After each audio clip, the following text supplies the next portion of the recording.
That's-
Back to the main screen, and welcome back. Tonight's episode is called Trials of Fire, and we are continuing the story of this group of expert spies and part-time mercenaries who are in a bunker held by rebel forces on the planet of Soki 2 in the Kolkis system. You guys have been hired by the local government to run a helicopter and retrieve a vehicle, and you found this mysterious bunker in the middle of the woods.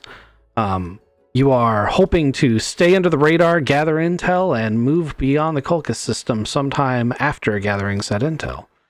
So you can return this ship and its proprietary data that you need to recover back to your superiors at the Galactic Intelligence Agency. That's a very broad overview. Who wants to talk about specifics from last time? Well, I know we registered as Battle Brothers LLC. That's their mercenary group. We're here to we're here to look for this vehicle that we've got out front. That much. That's true. You guys fought your way through some guards out here after they shot your helicopter down with an incredibly lucky shot, and you find yourself in this armory. You had originally left Aiden outside, but as the gunfire has died and he's not sure what happened to his friends, Aiden has come inside to try to make sure everything's all right. And we will open up as Aiden comes into the armory to see you guys basically ransacking it for stuff that you want. As you guys are rifling through these pieces of equipment and various bits and bobs here, Aiden's going to open this storage unit right here and pick up this strange device. As he picks it up, it's going to beep, and a little message is going to display on a primitive LCD screen that's going to say, "User locked." Aiden, go ahead and open that box and pick up your new toy. All right, I'm going to go over here and open up the box.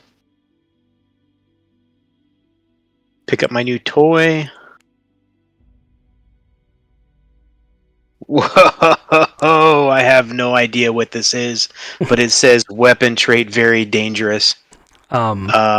So yeah. You don't know what this is. Aiden has no clue what this is.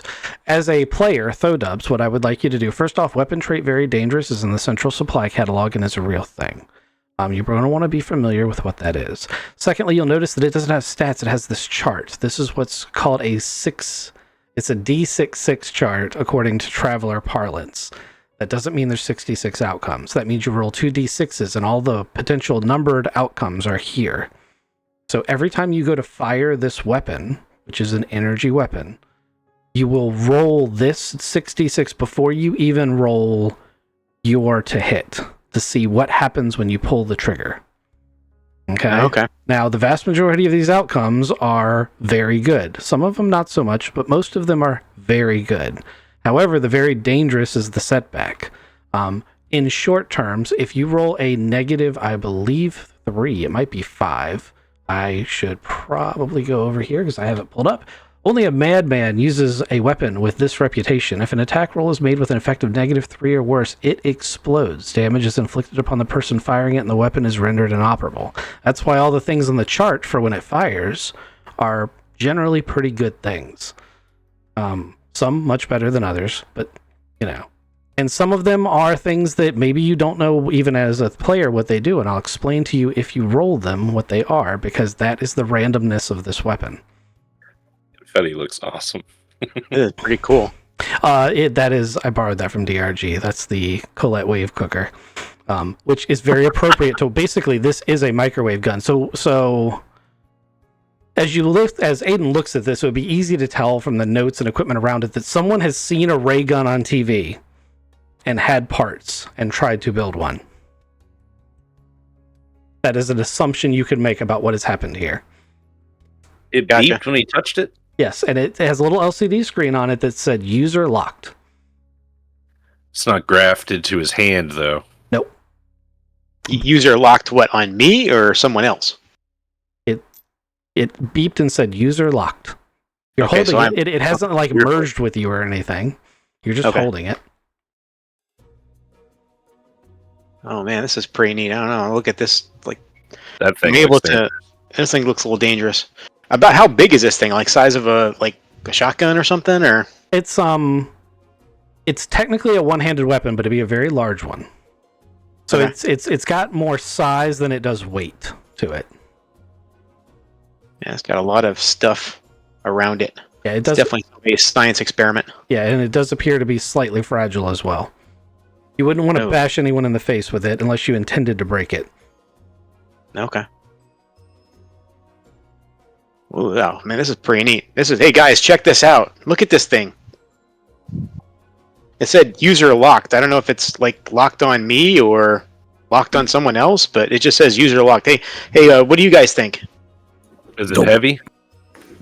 It's not real heavy. No, it's it's not real terrible. It's just got a lot of girth to it.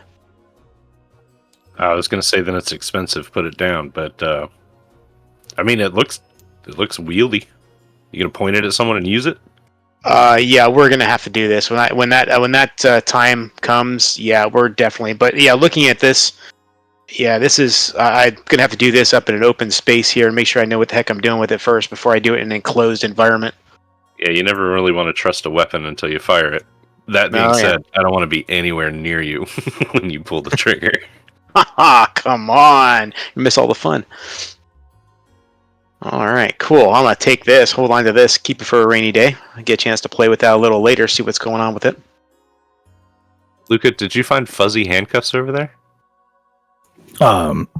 For who's your girlfriend? Oh no, that bartender. Oh no, you struck out with her. Sorry. No, I didn't find handcuffs, but we don't need to kill everybody in this bunker, right? We can try to call them out. Like we've killed enough people. We need to get their intelligence, and I don't know the best way to do this, but if we could convince one of them to get taken back, and we can offer them some kind of one-way microphone, they can hear this guy getting interrogated. They can get intelligence. We can get a person. I don't know. Holy crap. Can you break that down for everybody in the room? You want to go grab somebody and then take them to this murder room that we just walked through? Maybe put them in the chair, waterboard them a little bit? Is that what that room was? My gosh, that was kind of scary. I walked through there earlier to get in this room. You guys look like you're having a lot of fun, so. You didn't recognize a murder room? You've been in a murder room. Well, They beat the shit out of you in a murder room. Hey, I've been going through therapy, trying to forget what that is. It was something I wanted to forget. But yes, it did look pretty rough and tumbly. Luca, is that what you're saying? That you want to grab somebody and do that to them? I was more saying we should, because these are rebels and they're like willing to die for the cause. We should try to get one of them to come back with us to the like actual military so that they could beat him up instead of us. I don't think they're going to do that willingly. I don't know. Why wouldn't they? I thought they're rebels. Like, So you're taking prisoners of war. well, it was going to be a volunteer prisoner. He was going to volunteer, and we could, we have technology on our advantage. So if we put a listening chip on him and give them like some kind of receiver, they could hear that information, and they'll be more willing to give us information they have here. So you're suggesting we take them to Colonel Rogers? Is that what you're talking about? Yeah. One of them, like, because we need Colonel Rogers to believe that we didn't mess up and blow up his helicopter and get 4 of his men killed. So if we bring back an alive, like, intelligence gathering opportunity, plus his car, plus, I don't know, something else from in here, that's A better. giant armory. We still have our van that we can load up most of this armory in, and Yeah, but we also don't need to steal all of the things from the rebels. Like, we're here to get information. We're no longer under the contract of the government right now because nobody's watching us. We go to them and say, hey, we know that there's a bunch of mining things here. And our contractor said, hey, go down there, fly some things, see if you can figure out why the rebels are so mad and clear it out so we can get in there and do some mining. So we're now just some guys down on our luck trying to figure out what's going on with this whole rebel thing so our big old corporate sponsors can get there. I'm already upset because a helicopter got blown up. I got stabbed yesterday. Like, I think if we just say, stop shooting us, we don't want to fight. Like, we're just trying to figure out what's going on. They might not shoot us. Let's not forget that we have to come back with some kind of information or something valuable enough because we came into this with a helicopter and now we don't have one anymore. Yeah, but we got their car that they wanted. but we do have the piece that the mission actually requires. All right. Well, I figure we get something like hopefully some type of compensation for what we destroyed, even though the thing was like hanging on by, one blade anyway. Also, why is that car so important? Have we looked over that? Okay, now No, you're we need asking to. too many questions. But regardless, he wants the car, and there's probably information here in this bunker, right? We don't need to take a person. We can find, like, data disks and things like that. Do you see that thing that he has strapped to his hand? Like, that's their idea of technology. And cool this is. And I just want to let you know, this is mine. This is not our employer's. Luca, So- give me a perception check. Who? Luca. Oh. 8. Speaking of which, did you just leave the rock, like, completely abandoned? Luca, you look down at the ground and you realize that one of these soldiers is carrying a modern M16 rifle, which is way above the tech level of these guys. Also, he appears to have bundles of zip cuffs in 2 of his pouches.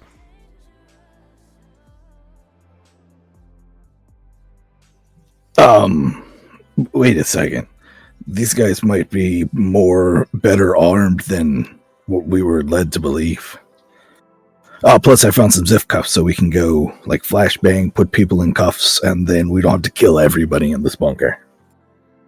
And Taylor, to answer your question, yes, the rock is outside. Yep. I mean, I have the doors locked and stuff, but I mean, it's, it's outside. I don't have anybody watching it. Did you guys search this whole place already, or we still have a couple of rooms to do, or? Yeah, we only cleared, like, 2 rooms on our way through. That being said, we should get moving because they already know we're here. So Yeah, I got the rock outside, but even doors are locked and stuff. I mean, I don't know if I trust people around here, especially when we're trying to kill them and or steal information from them or their cool weapons.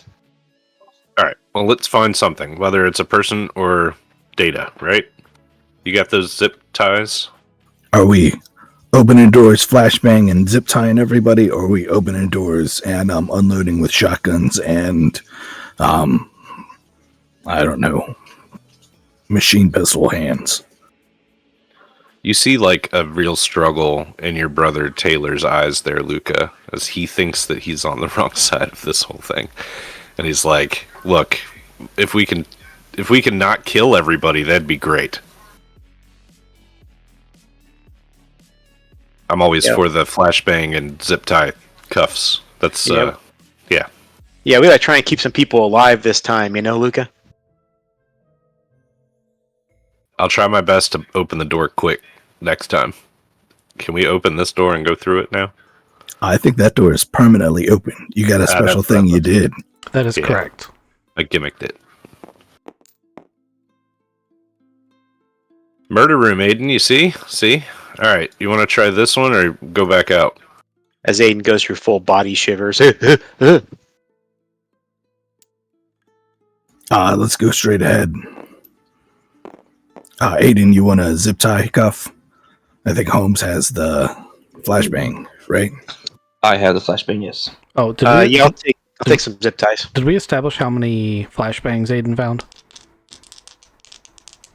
It was 20? Nah, I don't know. I didn't take that note. It was a handful and 15 shotgun mags.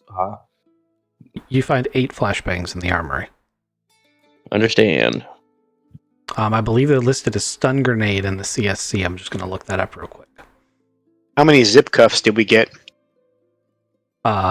Easily 50. Okay, we got plenty then. Okay. Yeah. 2 pouches full. I give you a pouch to put on your little front armor chest area. Awesome. Thank you. Ooh. They're on page 157 of the CSC. They are TL7, so they also are higher than you would normally find kind of grenades here, higher tech than you'd find here. They do blast 9 stun damage. They're 3D damage.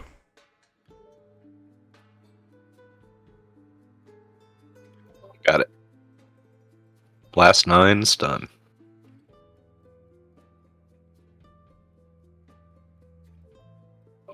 So that's a clue then, right? These guys have better tech than what we're supposed to have here? You're seeing bits and pieces. You got to understand they are connected to the outside world. So little bits of tech would have leaked through. And it kind of makes sense that you would see it. When you were at the starport for this world, you would have noticed that everyone was carrying like tech level 12 gear. Everyone was like super high tech compared to the rest of the world at the starport because they have to deal with outsiders, and they certainly didn't want to be bringing revolvers to a laser fight. So it's one when you refer to tech level, you have to remember you're only referring to what the world can produce. And it's really important to remember that distinction. They didn't lose the ability to understand a stun grenade because they're only able to produce a lower tech level. But it's easy to say that these guys are being supplied by off-worlders. Yes. Okay. Now that also means that the tech level also is like that's anything above that is illegal. Is that how that works or no? Not illegal, just incredibly rare. Okay. Usually expensive and sometimes, yes, illegal. Okay. Now we saw this same thing with the Holland guys on Amondiage, right? That somebody was giving them weapons above tech level. Yes, but those weapons came from this star system. Tracking. Also, since it is a point that I should have given Luca earlier, the assault rifle that he picked up is the exact same model that you guys found on Acadie.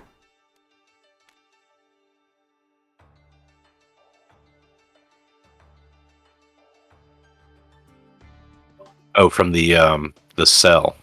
Yes, basically the weapons that were delivered that you guys were suspected of trafficking. That started the whole thing over there. This rebel that was holding that was the exact same style, build, model of rifle.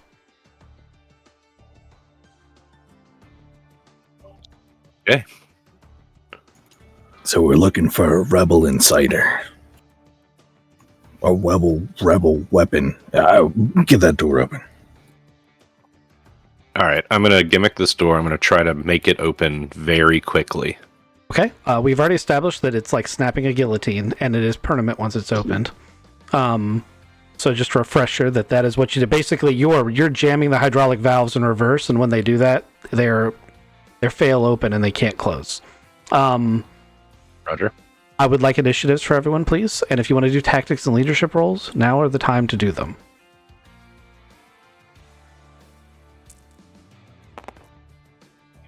So I got a 12 initiative.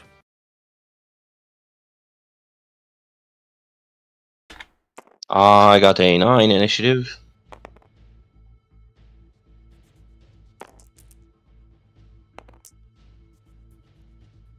Seven initiative. 8 for military tactics.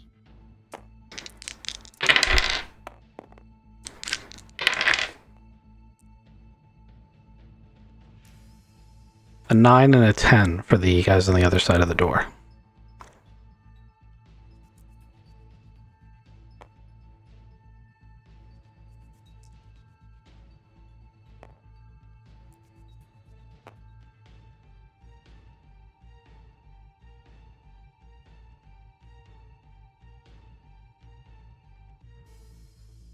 Would you like my tool roll, mechanics roll to open it, or are we just going through it?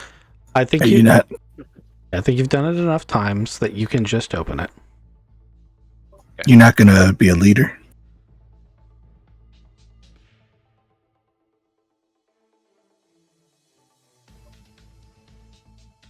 I can try it. Yeah, let's be. That's a good point. You did it last time, but that doesn't mean you have to do it this time. It's not confined to one person. It depends on who wants to do it and who has the skills to do it.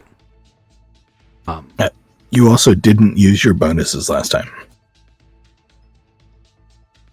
That's also Say a what?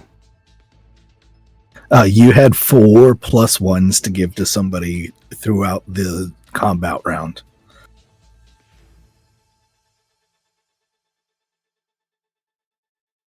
So as the leader, you do your leadership check. Your leadership check can be intelligence, education, or social. The effect of this is the number of bonuses equal to the DM +1. And you can give those skill. So you can give those to any skill check, including attack rolls, to other travelers on the same side, but you can only give one at a time. So it's leadership, 8 to pass. Your DM is how many points you have to give out.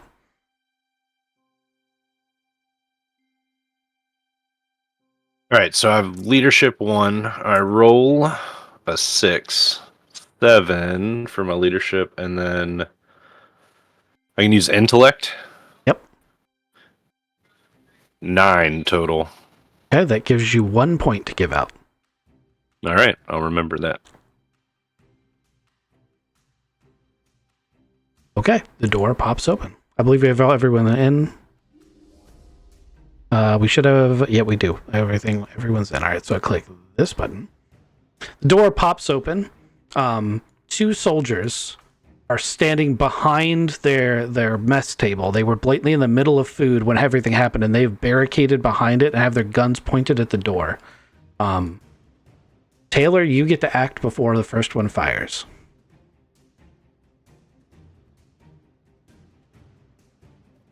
Did somebody have a grenade ready?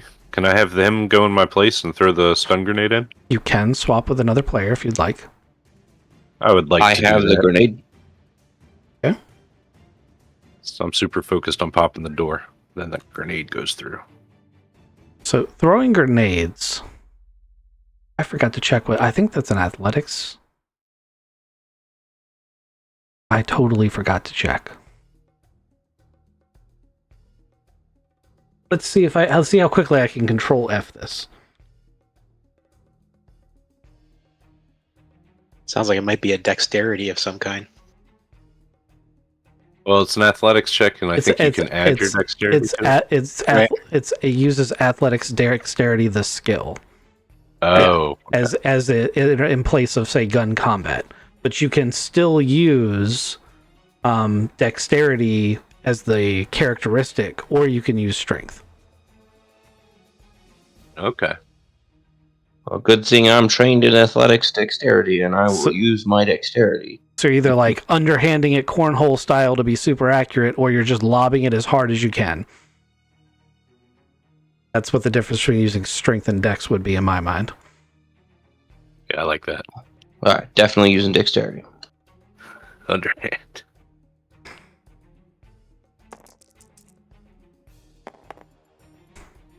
Hey, but it's really important that it goes in the hole. 8. Awesome. Okay. So an 8 is a pass. It's 3d damage, so go ahead and roll your 3d.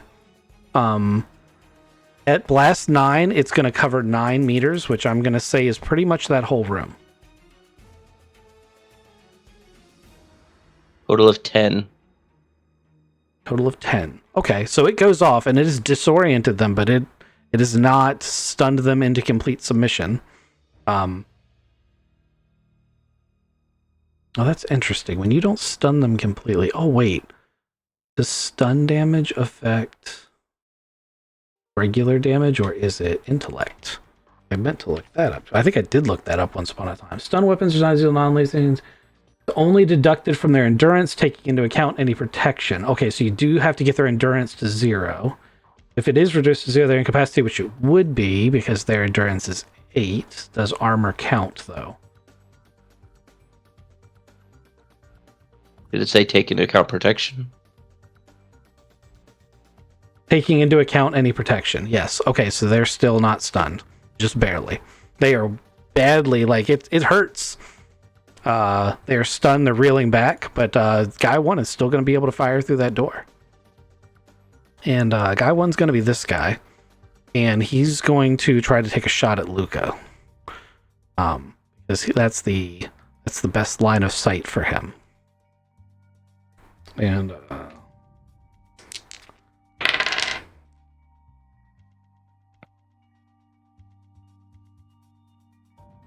I would like to dodge that. okay, what's your dexterity modifier? 2. Excellent. Okay, he misses. Your dodge did help. So you are able to duck behind that murder chair, and even though it's full of blood and it's really gross to be back there, it does soak up bullets. It is now Holmes's turn. Or, I thought I swapped. You did swap, so it could be Taylor's turn.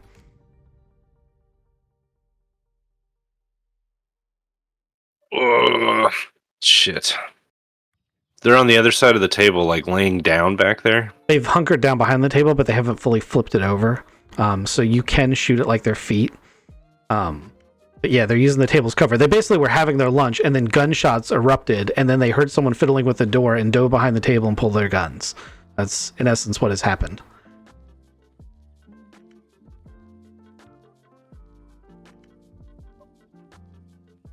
All right. I want to shout out to them and be like, "This doesn't have to end this way. We don't have to kill you. You can talk. You know, Okay. we're here to talk." I think for 6 seconds that's enough of a speech, but go ahead and try to give me a negotiate or something of that nature. Negotiate or diplomacy. Character sheet I can use for this. Oh, I forgot to put away these things. It's messy of me. I have a persuade. Persuade is a good one. Can we use that? And it gives me an 8. Okay. They've been partially stunned. You're like, we're here to talk, and they're like, who are you? And don't come in. Just talk. They've still got their guns leveled at the door. They're not firing.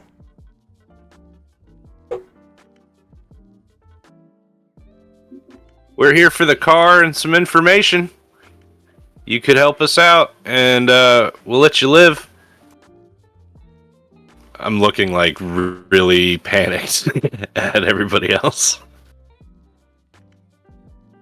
All right. I'm gonna go ahead and make a roll for this because he is also like this. He's very, very panicked. And he's gonna freeze up. Like he's blatantly like he doesn't want to be the one to pull the trigger, but he also he's like, they can't have the car. Like we've got to keep that car. They can't have that car. And he's in a loop where he's stuck, repeating the same things over and over again.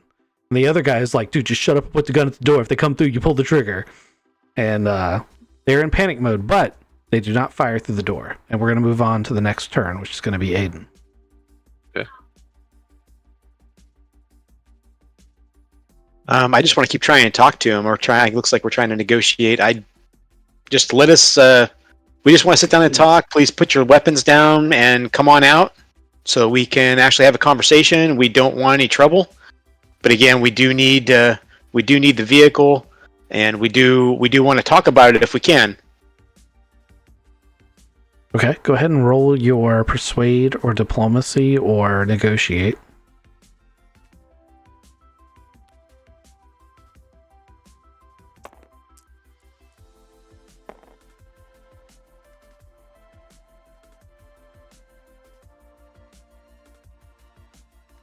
I hate being next to this flammable bottle thing. You want to take a closer look at that? Yeah, I rolled a 13. 13's Yes. pretty good. Are you So that trained was- in that skill? I have persuade as 1. I Okay. rolled an 11. Oh, okay, so that's after your modifiers. Okay. Yes, yeah. Okay. That's 13's pretty fucking good. Taylor, as you glance back, that's a vat of acid. Oh, I thought it was the hydraulic thing. Okay. Yeah, I thought it was Oh. hydraulics. Maybe it was hydraulics last time. Still, it's acidic. Shit. Okay, yeah, it runs hydraulics, but they put acid in their hydraulics because that's totally not going to wear out any O-rings. It's fine. Yeah, that's totally safe. What they got. Anyway, Thodubs, with your thing, they're like, look, we can't let you have that vehicle, man. Like, that's you must work for the government, but how about you go away and we pretend we didn't see you? We'll just sit here finishing our lunch for like the next hour or two and then go home. Can we at least have a conversation? What kind of Put our conversation do weapons you down want? and What kind of put our conversation do you weapons down, want? sit down and talk. We're not putting our weapons down. We want to live. You work for the government. We know how this ends. And you got to understand that, like, we're just soldiers. We can't help you with whatever you're here to talk about. Like, you come through that door, we are going to shoot you. But if you want to walk off and pretend like you never saw us, we'll pretend like we never saw you. Am I able to keep questioning them, or is that outside my turn? You can keep talking to them at this point because you succeeded in your negotiate check, but if you walk through that door right now, they are going to shoot you and we'll be back in combat time. Copy. So, what do you guys here? Why'd you guys take the vehicle anyway? Why is it so important? Did this dude not hear the part where we're just foot soldiers doing what we're told to do? No, dude, he's one of those people that thinks that everybody knows everything. Like, just, I'm telling you, this is a bad idea. We should just start shooting.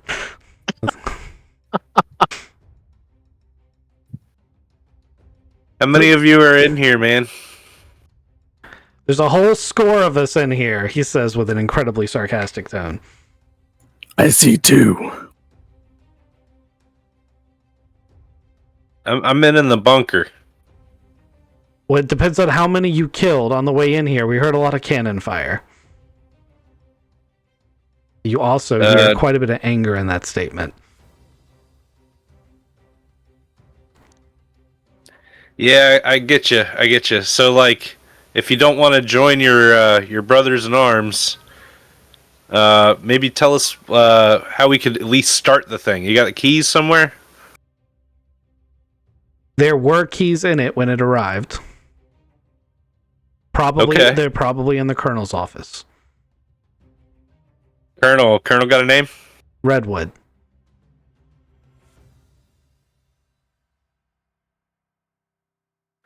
What, you got a name, soldier? I do.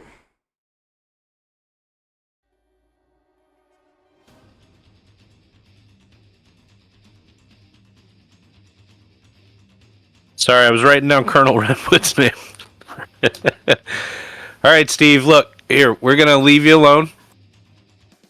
You go eat your sandwich, and if you hear any more banging around, it's probably us. Can you tell us where Redwood's at? Probably in his office on the other side of the bunker. Just like through these doors over here, straight on through to the other side? When you see his door, you'll know it. I like the Aiden. doors. Aiden whispers to Taylor, do we really want to trust these guys that they won't come and backtrack on us when we're trying to go to Colonel Redwood's office? No, that's 100%. You got it. A very good point. Is there any way for us to, me whispering to Taylor again, is there any way for us to seal this door or make sure they don't No. come back on us? I kind of fucked it up. Yeah, no, that door's not coming shut. All right, okay, all right. We can go get some stuff and put it up against this door from this side if you want to push it all the way across the room. Oh, I don't know. I just don't trust these guys. I mean, right now they look like they're scared. They're, angry. And we killed their friends. I think our options are go in and disarm them and apprehend them, or shoot them. Yeah, maybe we should just let Luca just go after him like he did that cop. You got another stun grenade, Luca? I have more stun grenades. Okay, well, seems easy. Just toss another one in there. Or 2, or 3. I don't know. How many you got? I have 7 more. Hey, we could always use that flame rifle too and just clean the whole room. Hey, Steve? Steve, can you hear me over there? Yeah, what do you want? I thought you were leaving. Yeah, we're gonna leave, but we want to make sure that you're not gonna like follow us out and shoot us in the back and stuff. Well, you got anything to close the door on your side? Maybe throw I see a fridge through there. You want to throw that in front of the door for us? Tell you what, once you leave the doorway, we'll push something in front of it. Yeah, sounds like a plan, Steve. I look at Luca. Luca, what are you gonna do?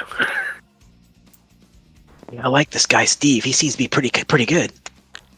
Do we trust him to put that fridge in front of the door? No, he's gonna shoot us in the fucking back. Absolutely. I agree. So I'm throwing a grenade in. Slowly backing up. So I'll let Luca the lunatic free.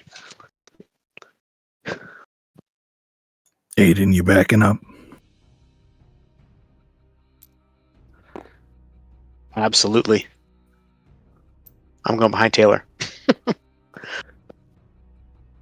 Oh, we're pretending like we're leaving? I assumed that's what you were doing. Okay. I'm gonna actually leave. Okay. Am I throwing the grenade in? Yeah, stay hidden over there.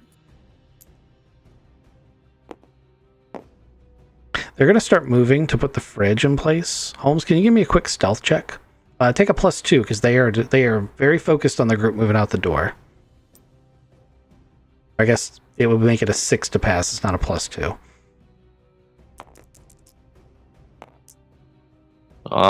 7 without any. Okay. So you're Wait, super stealthy. Can I give him my leadership now? I got wait, 6. Yeah, you passed anyway. My bad. Yeah. So you 9 with the modifiers. You hear them start to move a fridge, and they're arguing amongst each other. Like, one of them's like, dude, we should at least leave. Like, as soon as they're out of the way, we should make a break for the door. And the other guy's like, nah, dude, we told him we were going to stay in here for quote unquote lunch. And, we can't just leave. Well, then we should go shoot them. Oh, hell no, we're not shooting them. So they're having this argument as you were listening in on the other side of the door. Steve's got a good head on his shoulders. Yeah, but the other one doesn't, so he's still getting a grenade. If both of them were like, move it and sit down, Right. but they're not. I'm gonna wait for them to get the fridge in front of the door and then throw a grenade in. Okay. So a little bit goes by, and you see the edge of the fridge starting to shimmy from the side up towards the door. Does the fridge cover the entire doorway? When they have it in place, it'll block the whole doorway.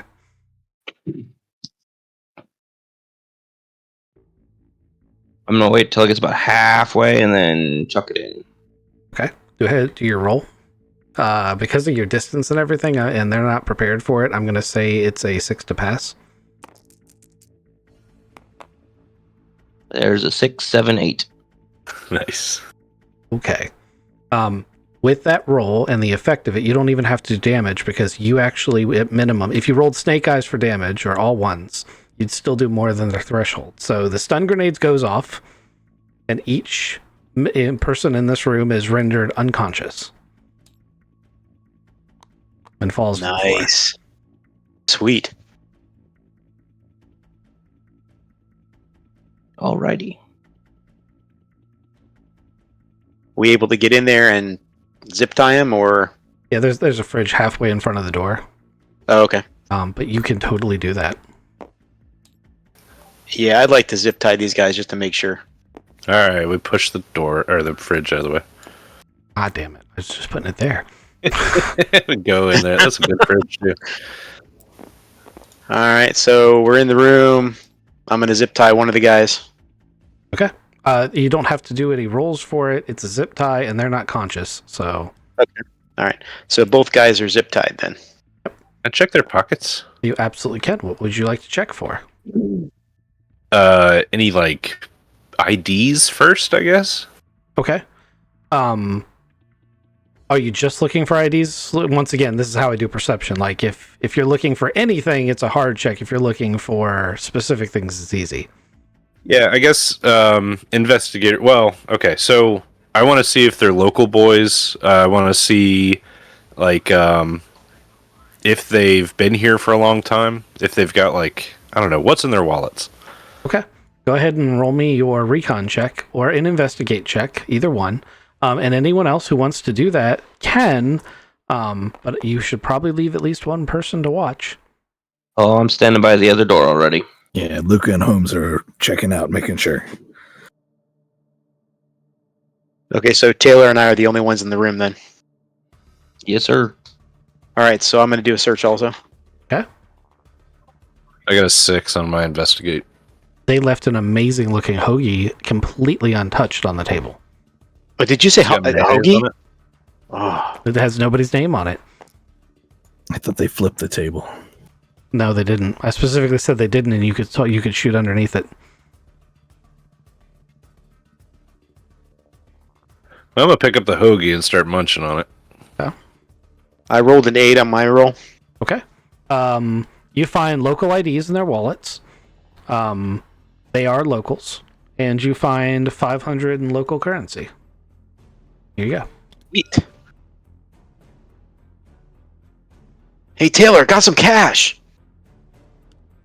All right, $500. Yes. it's a pretty good sandwich too. A good sandwich. Sweet. Anything else in the room we want to look through? I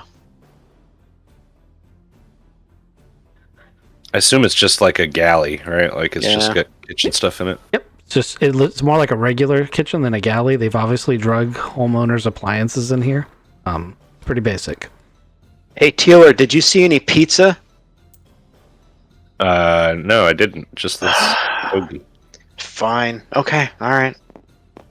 Okay. Following you. All right, you're all zip tied up, and this hoagie's delicious. You want some of this, Luca? It's not time to eat. We was in a battle for our lives. We just fell out of a helicopter. You never know. Like this could be my last sandwich. That's a pretty good sandwich. I could work up an appetite doing stuff like that too, you know. That actually does smell delicious.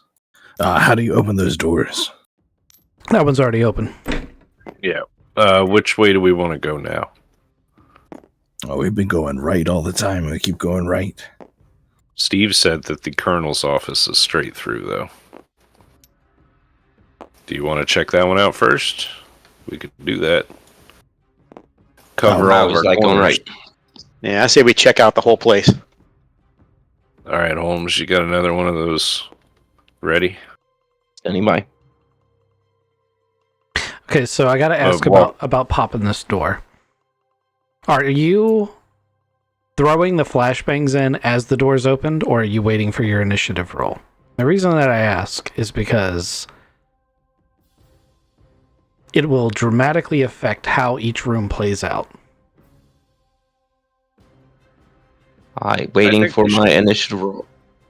I think we should at least look inside before we throw anything in. Okay. That makes sense. Alrighty. So what I'm gonna do is I'm gonna keep your initiatives, and because you guys are already at the top of the order for the baddies, I'll basically give you a surprise. I look in and do a this is what's inside, and then you can decide. Then I'll roll the baddies, and if one of them gets a higher initiative than Taylor, I will let them go immediately. If they don't get a higher one, I'll put them in the turn order wherever they belong. That makes sense? Yeah, that's Yes, fair. sir. They know that we could come in at any moment. They could have a weapon trained on the door. Okay, so you pop the door, and you are greeted with an incredible smell. Oh shit!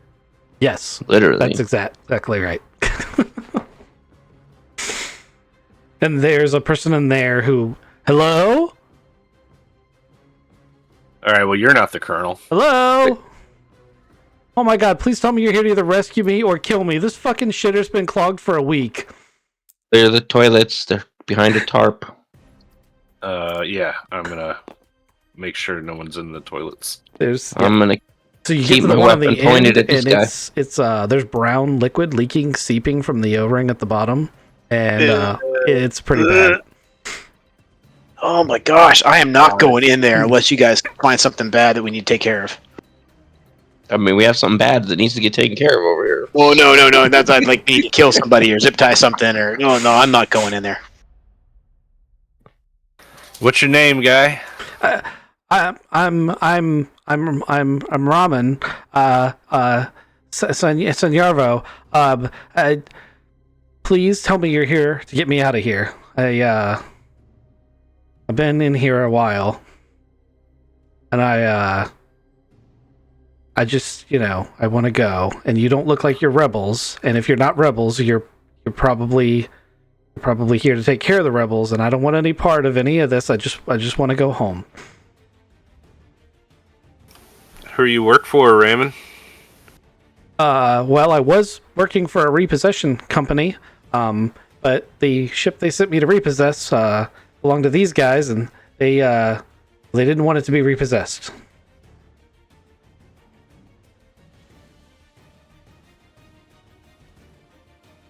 All right, I'll tell you what, Ramen. You stay tight. We'll finish up what we're doing out here, and we'll come back for you. Oh, but you're gonna come back for me, right? He's like up against the bars at this point. Please tell me you're gonna come back. I will attempt to come back. Can't promise anything. Universe is crazy. You can open the gate. Yeah, Ramen, it's real dangerous out here, though. Like, bullets are flying. You're safer in here for right now. I'd take my chances. Dude, Holmes, How what's easy going on would in it there? be to open the gate? The key's on the wall. Like, it's an old school gate. Think like Old West jail cell.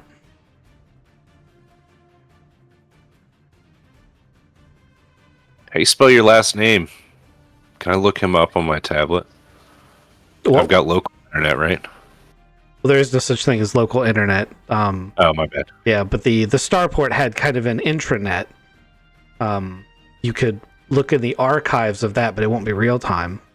I don't know that your tablet. News articles? Yeah, news articles you would have on your tablet, but I don't know if it'd have really deep dive into like personnel's, like every person working for every company. But sure, I'm not gonna make you roll for it. He's not in any news articles. Like, he's a nobody, Okay. as far as you could tell, anyway. Yeah, just cursory glance. He looks like the delivery driver he says he is. Well, Repo Man, Yeah, Repo Man. so. Leave him there till we're done. Yeah, you're safer here, Ramen.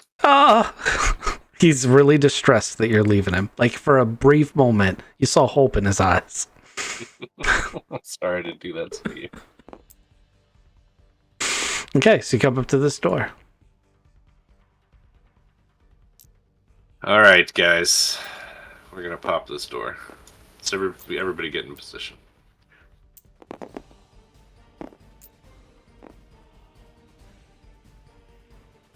All right, pop it. The door pops open. You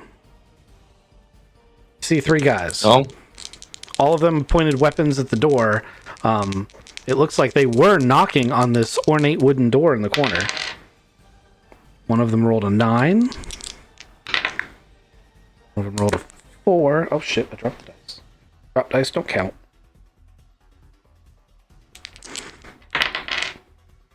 And the other one rolled a 9. So 2 9s and a 4.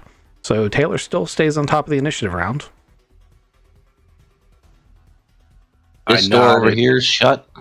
Yep, these doors are all shut. Okay.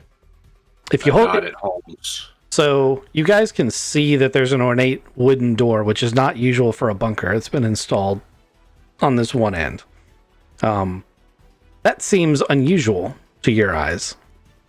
But there are also gunmen in here. 2 of them have the standard like bolt action rifles you've been encountering, but one of them has one of those AR-15 style rifles. And it's got like a drum clip. Oh shit.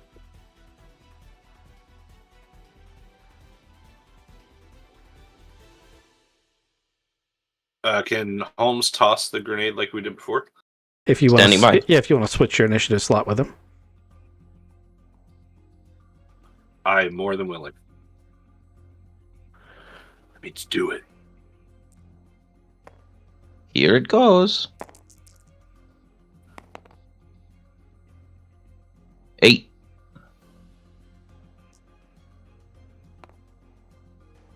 Okay, roll your damage.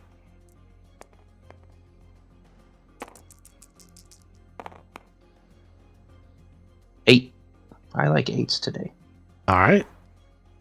Okay, so that was 3D and you got an 8. There's no pluses to it, right? No, sir. Okay. Okay. So once again, it stuns them. They're disoriented and staggered, but they're not going down. It's almost like 2 grenades is the right number. Yeah. Okay. Holmes is actually next in the turn order, so that would mean that Taylor would be next in the turn order.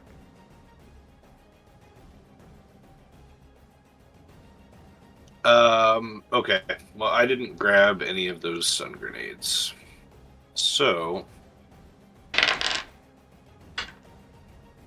man, I'm gonna pull my auto rifle and I guess peek out the corner of this door, and I'm gonna try to shoot this guy in the leg.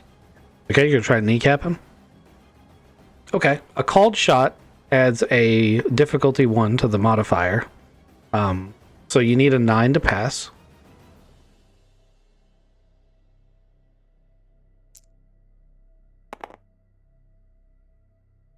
I did not pass. Okay. Is it a critical failure or is it a close? No. Total shot is a 7. Okay. So it's neither of those. Okay. So it's just a clean Your miss. point. Buries in the wall. Okay. And now the baddies are going to go. So the guy with the drum magazine is obviously going to open up first. He rolls an 11. Oh, goody. Okay, so both Taylor and Luca are in the zone of fire for this thing.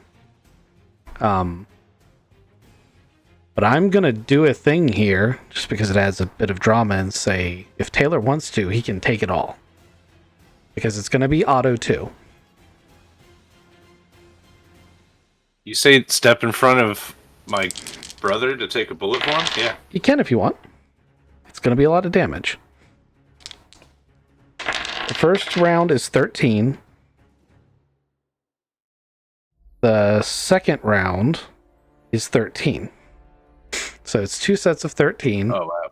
You take your armor off of both of those as separate shots. Okay, so I have protection 8 cloth armor on right now.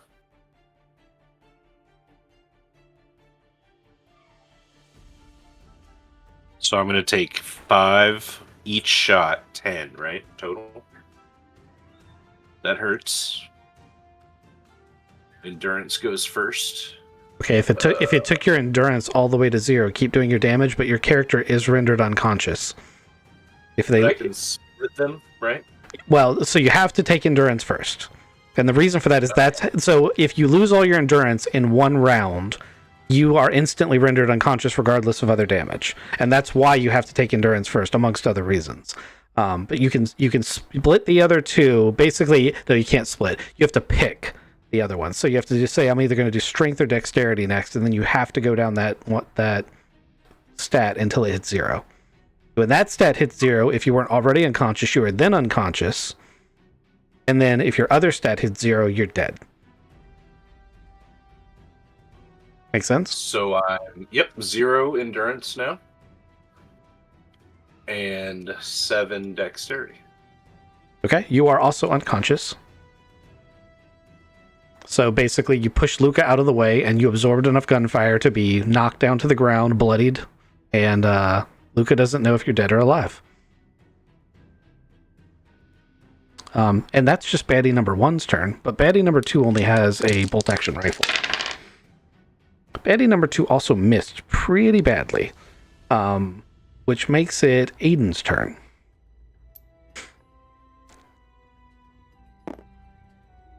From what it looks like, now, am I able to grab a stun grenade off of Holmes? Like if it's on his belt or something like that? Can I just snag it off his belt and pull a pin and chuck it?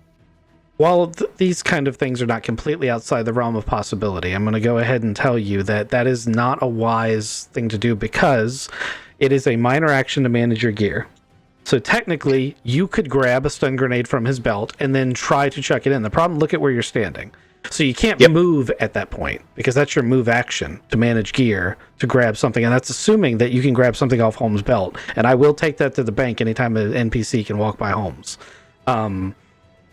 The area you're trying to throw through him at an angle of a door jam, like that is an impossible shot. So that's going to be like a 12 difficulty throw for you to throw the grenade in there.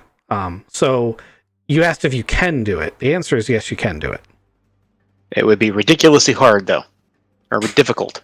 Yes, it would be very difficult. Okay, so I would still need to use a minor action to actually sidestep around Holmes anyway. Yes, you do. I noticed that in my inventory for this part, I actually have my laser revolver, but it's a tech level 12. Was that inaccurate to have there? I don't know. You were supposed to be keeping track of that. Well, I know. When we started the campaign, though, that's what I had in there. Nope, you got the laser revolver from me because we took it off the dead guy in the car. Gotcha. And that is a correct weapon. Okay. So it is in play. Well, yeah, it's something. Yeah, this looks like you. If that's how you got it, this is probably accurate. I see you have stuff in your ship locker. I haven't been going back and double checking it, but the way the board works, if it's on this table, it's on your person. And I would like it to be generally associated with the area it's in. If it's in this box over here, it's on the ship. And that's right. That's how I just want to play it. And I think that is, I do remember you picking that up off that guy now. So you probably do have that. Okay, I just want to make sure that my logic wasn't wrong. That's all. Yeah. So. No, you got that from me while we were in the mercenary headquarters thing, signing up and picking out weapons. Copy that. All right, well, I'm going to use that. I'm going to kind of sidestep Holmes a little bit, take my left arm and just kind of make a shot, and I'm going to shoot at this guy in the front. I can put your character where he's sidestepping to. Something like that, maybe. Oops. Okay. Okay. I just thrusting my left arm through the door here and just taking a shot at this guy right here. So let's be clear. When you say you're thrusting your left arm through the door, is your head in a position where you can aim, or are you blind firing? I'm going to blind fire. Okay. That guy was taking a pretty bad shot over here at Taylor, so. How many rounds are you going to expend from your revolver, basically suppressing firing? I will do, let's see, I'll take 3. Okay, it's not a proper auto weapon. Right. But I'm going to go ahead and tell you you're not going to hit. This is to see if you can make them dive for cover. Unless you want a ridiculously, it's going to be like a 12 to hit if you want to try to actually hit them. No, this is mainly just a volley of distraction shots. I just want to kind of get their attention, have something going their way so that they get scared and either try to take cover or move or get distracted. Absolutely. You can you can pull the trigger and suppressing fire. You can even yell it like Cyril Figgis if you want. And it'll be an 8 to pass to try to make them dive for cover. Okay.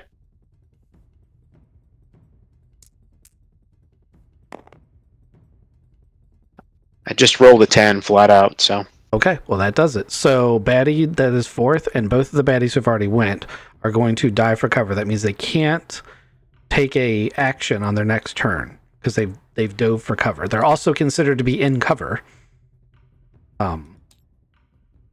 They're now like behind bunks and shit. But they can't fire.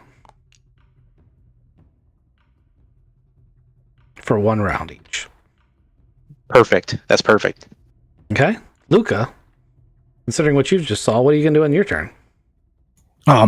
Luca was stepping over his dead brother's body with this auto weapon, like fully unloaded, ready to just blast into everybody, and then they all scattered. So he's going to step through the door, turn, and auto fire on these 2 guys laying on the ground.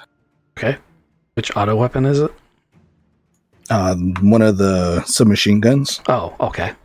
Yeah, go ahead and give me your roll. Point blank range, and they're prone on the ground. So, yeah, I'm technically being prone makes it more difficult to hit, but in this scenario, I'm going to GM rule that that's not the case. It'll make it easier for you to hit them because you're doing something you would normally do in combat. So give me a 4 to pass on your hit, and don't forget your auto. Yep. First one was a 6. Second one is a 9. Third one is an 11. Do your damage. Oh, are all those going on the same person, or were you doing different ones? I was spraying the first guy, and then whichever one has the bigger gun is who's going to get 2, and whoever doesn't have the bigger gun. And if I pick the wrong turn, then just 2 in the first one and 1 in the second one. Okay. We're gonna say that the first guy closest to you is the one with the bigger gun because I forgot to change him so that I could tell. So go ahead and give me your damages. First was 10 damage, and then was 13 damage, and then so that's 24 into the first guy. The second one I had 6 over, so that's 16 into the second guy. Okay. The first guy is dead as a door now. You unload basically half a mag into him, and he slumps to the ground. He was wearing some kind of armor, but it wasn't made for close range, fully modern automatic weapon fire, and your bullets cut through it and kill him. The second guy, you hit him, and he's bleeding profusely, like he's down. He's not active in combat. He's unconscious. But you can see like him moving just enough that you know that he's still alive, although he's probably going to bleed out. Just like your brother. The baddie loses his turn, so that brings us up to Taylor's turn. Taylor, please roll me a what is the equivalent of resilience in Traveler? Because you can come back from the endurance one. You can't come back from the other one. I need a corner character sheet over here. Oh, it's over here. That's where it is. Yeah, give me an endurance check. Well, because my endurance is now 0, I got a -3 in it. So do I put -3 to it? You do not get your -3. Oh, wait. No, it's 0. You do get a negative to it, but I don't know if it's -3. Hold on, let me look at something real quick. Yep, nope, it is -3, and you do have to take that modifier. Okay, so go ahead and roll it with a -3. Yeah, So- I rolled an 8, so I got a 5. Okay, all right. Well, you're still unconscious, but actually, we're just gonna leave you where you are in the turn order for my sanity's sake. Holmes, Yeah, it's your you're turn. I squint and see Luca just being like Rambo. I'm gonna follow Luca in and unload into this guy over here. Okay. Do your roll. He's on the ground. Once again, I designate that makes it easier because you wouldn't normally rush in like this.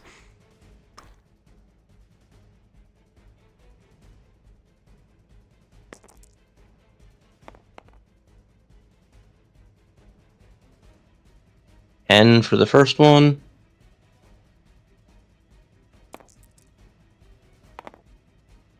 And another 10 for the second one.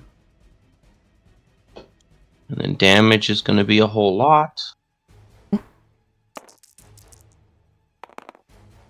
Luckily, I roll a lot of 1s. 1, 2, 10, and then I needed to get 6s, right? To hit. Yeah, you need a 6 to hit. So first one, 10 plus 4 is 14. And the second damage roll is 21 natural plus 4. So for a total of 39. You guys have seen the Expendables, right? Yeah. Yeah, that first one where the guy comes down the hallway with the automatic shotgun and there's just like bits. Ooh. Well, now this guy's really ornate old door that I put a description in so you could hold your mouse over it and see what it said. It now is also decorated with gore chunks and has giant bits missing out of it. They don't go all the way through, but the ornate door is not nearly as ornate as it was before. And I'm just going to delete this token because that guy's just a pile of gibs now. That's what he gets for shooting Taylor. Okay. All the baddies in this room are either incapacitated or dead. Do we leave him or we move him? No, pick him up. Get him on one of these beds. And I grab his shoulders and I look right at Aiden. Yep, so I'm grabbing his feet. We carry him into this bed. I flip my backpack open and I've got a med kit and I start reaching through. Oh no, he's got protect armor on.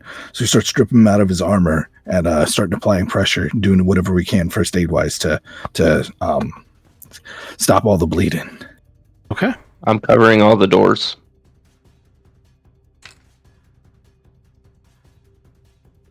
So, you do the medical thing. Oh, that's a 12 on first aid. Nat 12. Excellent. Nice. Ooh. So go ahead and give him his points back. So that's 4 over. You get 4 points of health back. That goes in my endurance. Nice. You don't have an education or a dexter or a Oh, I do have education. education point is important. Yeah. So that's 5 back, right? Did I give him my leadership point? You can that's just no. a skill You know what? check. You can have a leadership point because he hasn't spent any of them. I only had the one this time. Well, you give your if you want to, you can give your one. You can have 6 points back. Oh man, that's I, huge. I will give it because in reality, I think that's completely fair because you totally inspired him through leadership.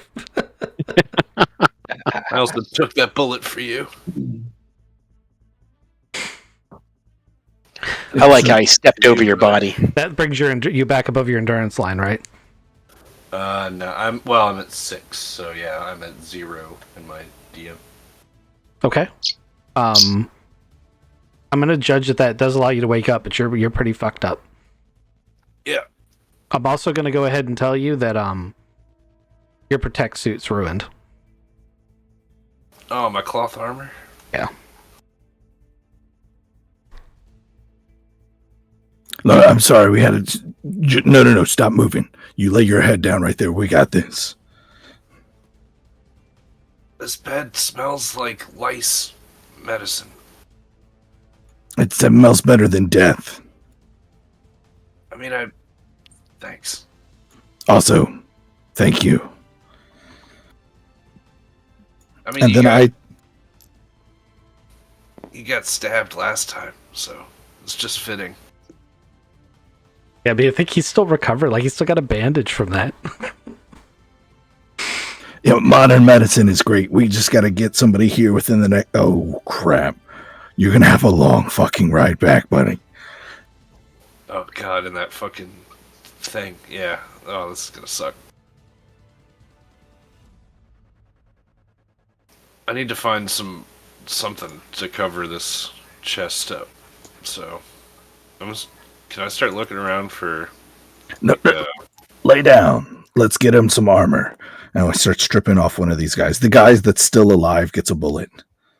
Okay. So you just coup de grace him with as he's writhing on the ground. Unfortunately, you guys fucked these guys. The guys on the ground, their armor is not worth taking anymore. Also, you saw that it didn't really stop bullets. But if you want to keep looking around the room, you will find a singular flak jacket. It's semi-modern. It's more modern than these guys would normally have. Actually, no, it's right at the level that these guys would really have. Oh, you know what? There's a slightly better one. We're going to give you the slightly better one. So this one's a little bit better than these guys should have, just like the assault rifle is a little better than these guys should have. It can't be concealed like the protect armor, but I don't think right now that matters. Nope. I'm going to put that on and wince as it goes over my... No, stay there. So, somebody help him. Keep his arm down. We pull it out and make it as uncomfortable as possible. I got it. Stop. I was trying smacking you away a little bit. Jesus. Okay. Cough up a little blood. That hurt.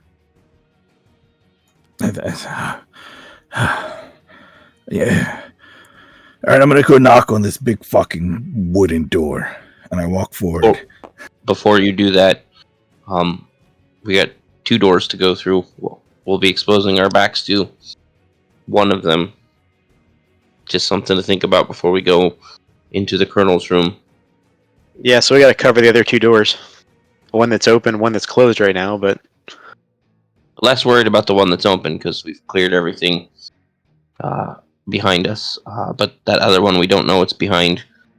Either this door here or this door here. I start limping to this door. I'm like, all right, so I'll pop it. Maybe 2 grenades this time, right? Yes, we're going with 2. Can I have one of those? Yes, we can have more than me with grenades.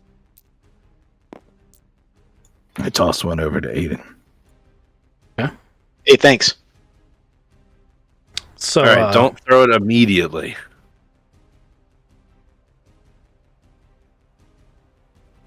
Can I do another leadership role? Or is it too late? We're in turns. So I haven't been giving the enemy the opportunity to reroll theirs. So I will Okay. allow it if you want them to reroll theirs. No, I figure if it's like once per initiative, like... I It get is. that. It is. This is all basically one big giant combat. We're just breaking it into phases. Makes sense. But I'm okay with it if you want to do it. Just realize that everything I give you, I give the baddies. No, I'm good. We're good. Okay. I'm gonna pop the door. Pop the door. One of the guys has been frantically typing on a machine. The other guy sees you. As soon as he sees you, he doesn't turn to shoot at you. He turns and sprays this giant cabinet with bullets. They all bounce off of it like they're made out of rubber. One of them careens and hits him in the ankle, and he hits the ground. And then they both turn their guns towards the door. Native boys. 2 grenades going in if you want to switch initiative with me. They both roll below Holmes, so you can... Yeah, I'll switch it. So whoever's throwing the grenades, give me your rolls. 5. Had to roll bad eventually. And 7 for the second one. The 7 could hit if you wanted to spend a player point to bump it up. Let's do that. Okay. Go ahead and roll damage for that one.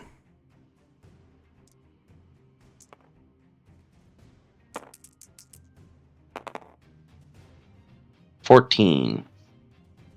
Okay.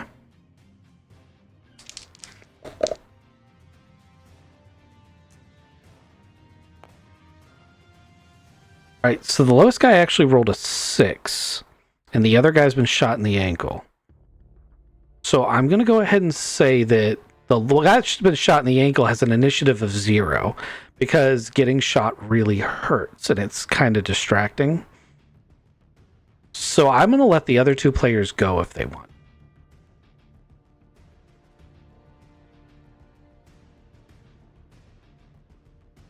Luca, throw your grenade. Here comes my grenade. That's a 9. Okay. Add your +1 to your damage and roll 3d. That's a 5. And how much was your damage, Aid or Holmes? He had a 14. Yeah, 14. Oh, okay. Well, 5 is enough then. So you throw your grenade in, and pop, bang, snap, and these two guys are rendered unconscious. All right, Tough zip on. time. I ain't fucking around anymore. I've been shot enough. Yep. Zip time up. Covering the door. Man, check out that file cabinet. What was that guy doing shooting the file cabinet? What an idiot. So as you look at this thing, it's not just a file cabinet. This thing is a super high-tech, foreign, alien-looking thing. It's battered. It's got scuff marks on it. It's not of technology that is either standardized to anything you've seen or native to this world. And there's a power cord coming out of it. It's also massive. It runs pretty much floor to ceiling, although it's obviously a self-contained unit. Hey guys, let's point out the thing that doesn't belong in this world. It doesn't look mobile, does it? You define mobile. Could we yank it out of there? If you had a truck to move it with, yeah. Hey, we've got a rock. I mean, it got in here somehow. It certainly wasn't built here. Right. Yeah. We should also check the computer that they were keying away on. That's what that's why I came over here. Is the screen still up? The screen is still up. There's a big banner that says emergency protocols activated, and he looks like he was in the middle of trying to get the transmitter on the roof working, but somebody broke it. Oh, my bad. Can I stop the security protocols? You can disable security protocols from this terminal. I would like to do so. Okay, this guy left his credentials in. So yeah, that's probably the only reason I could do this. So you basically, he was in the process of trying to like transmit a help we're under attack. And there are a bunch of different options beneath that menu, one of which is lift security protocol, one of which is activate self-destruct. His mouse was hovering over activate self-destruct. Yeah, I'm gonna scooch that mouse over away from that button. Okay. Let's take a look. Let's just alt F4 out of here. What else is on this computer? This seems to be the operational terminal for the base controls, computerized as it is. Now, you got to understand that in the era that you are, computers are like, this was a computer that was built somewhere else and brought here and then interfaced with much older technology. So it's got a bunch of hydraulic controls that it barely understands that it has control of. So you can do things like open and close doors. Of course, you're looking at this list of doors going, you can't open or close those anymore. But the computer doesn't know that. And it's got very little tactical information. It's mostly operational data for the base.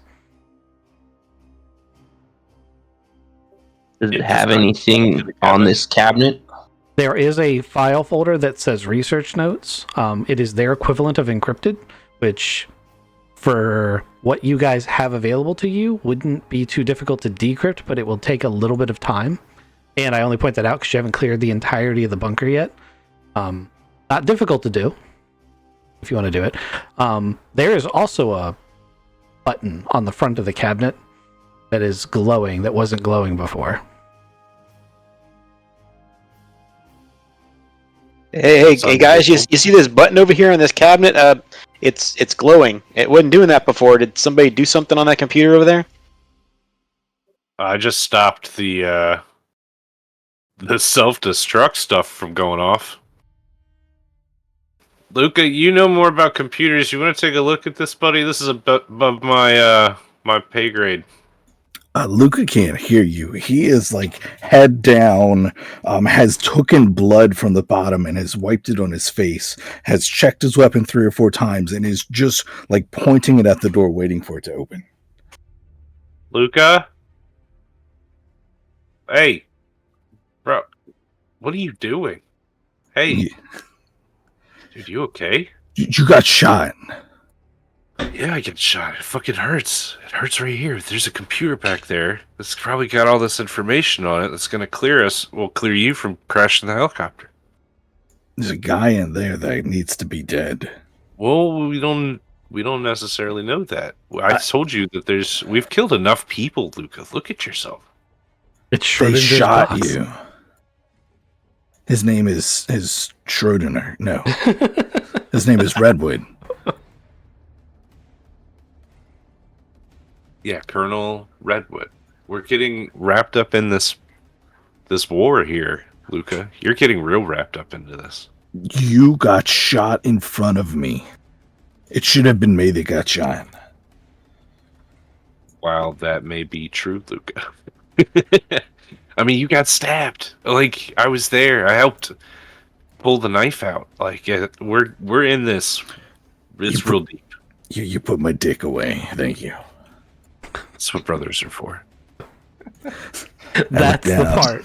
That's the part. Brothers are also here to make sure that, like, we still have to do the right thing here, Luca. Like you got shot right in front of me.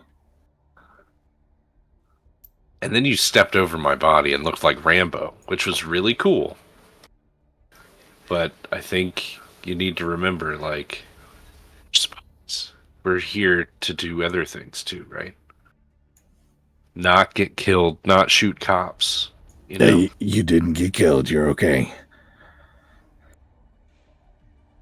That's kind of my point. Luca, there's a computer over here that, like, I need you to take a look at. Yeah. You have to actually.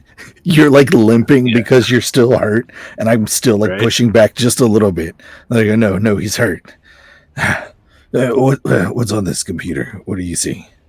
And then I sit down at it. Yeah, there's this weird cabinet thing too that's doesn't belong here. No, I don't know. That's not a computer. Well, maybe it is. This could be something like what we've got on the ship that's got the data stuff in it. Data wafers, what? No, that's just high-tech stuff. That's not alien computer stuff. Is that a computer? Why is that button glowing? What did you guys touch? And look, it's plugged into the wall over here, man. I don't know. So at the terminal you're sitting at, Lucas, since you said you're doing that, there is a very poorly encrypted file. I mean, it's probably the best these guys can do.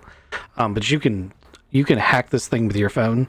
The only drawback is it's going to take like 5 minutes for the thing to brute force its way in. We got 5 minutes to spare. You guys watch that door. Make sure Colonel Deadface doesn't get out. Anybody? Well, I mean, okay, I didn't know it was going to take that long, Lucas. I'll say we just want to take this whole thing with us. Decrypt it later. I mean, that's an option too, right? Can we get that thing out of here? The whole thing, you just pick it up and go. I don't know what's going to happen when it loses power. Like, we're already here right now. Yeah, that's a good point. I've already started typing. Look, I'm just going to run this executable. Give me 5 minutes. All right. Watching the door. 5 minutes goes by, unless you guys do anything else. And then it's going to click. And hundreds of text files have been unlocked, and hundreds of diagram files have been unlocked. And they all download directly to Luca's phone. Flipping the first one open, he sees that it's basically a log of a researcher who's been studying this artifact that they found on another planet. There's all sorts of references to aliens and stuff you haven't heard of, but the key salient points you get in the first, like, just skimming through the pages is that this is some sort of artificial intelligence. It's a construct, and it is older than civilization of mankind, perhaps all of mankind's civilization. What? I look over. It's a really old AI. Holy fuck. No, like really old. That's no, there's can't be an error. This might be older than all of humanity. We should take it. The thing in the corner itself is AI? According to these research notes that were encrypted. Aiden, the glowing button turns and looks at you. All right, that thing just looked at me. The glowing button is looking at me. It's not a button; it's an eyeball. Come here, look at this thing. Well, look, we don't want to unplug it, right? I don't know. It's staring me down. I'm a little nervous. I'm going to back away over here in the corner here. I don't like things looking at me. The plug can I is walk up? absolutely rigged to take local power. It's held together with duct tape. Yeah, you can take a look at it. So I want to walk up to and just inspect in general. And does the eye look at me? It does. How close are you going to get? Outside of my reach. So what? Okay. 3 feet? Okay. You get to about the 4-foot mark, and it scans you. A beam of light starts from the top and sweeps from your head to your toe. You're standing directly in front of it, and the cabinet's doors open. And it has a noise. And Aiden takes 5 steps back to the corner here. It says, "Greetings. Adjutant is online. What is your request?" Come with me if you want to live. So it's not a movable robot. It's in that cabinet. It'll never come out. It's a torso and a head. Can we move you? This unit has auxiliary power and hibernation protocols if you need to relocate this unit. Do you want to be relocated? Because I think that this is probably a pretty bad place for you to be. Do not want things as most organics do. Look at Luca, very, very puzzled. Oh, what's its name? What's your name? This unit is referred to as Adjutant. Adjutant. This That's way Adjutant too is hard. a planetary defense advisor. Was built to defend against the Charmax invasion of the Confederacy many thousands of your years ago.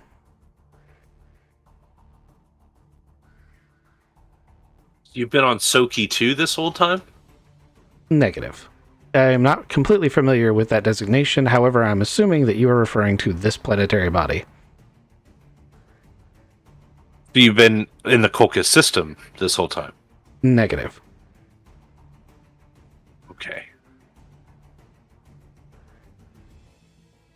How did you end up with this lot, these rebels? This unit was removed from its primary defense facility an unknown amount of time ago and kept in a hibernation state for an unknown amount of time.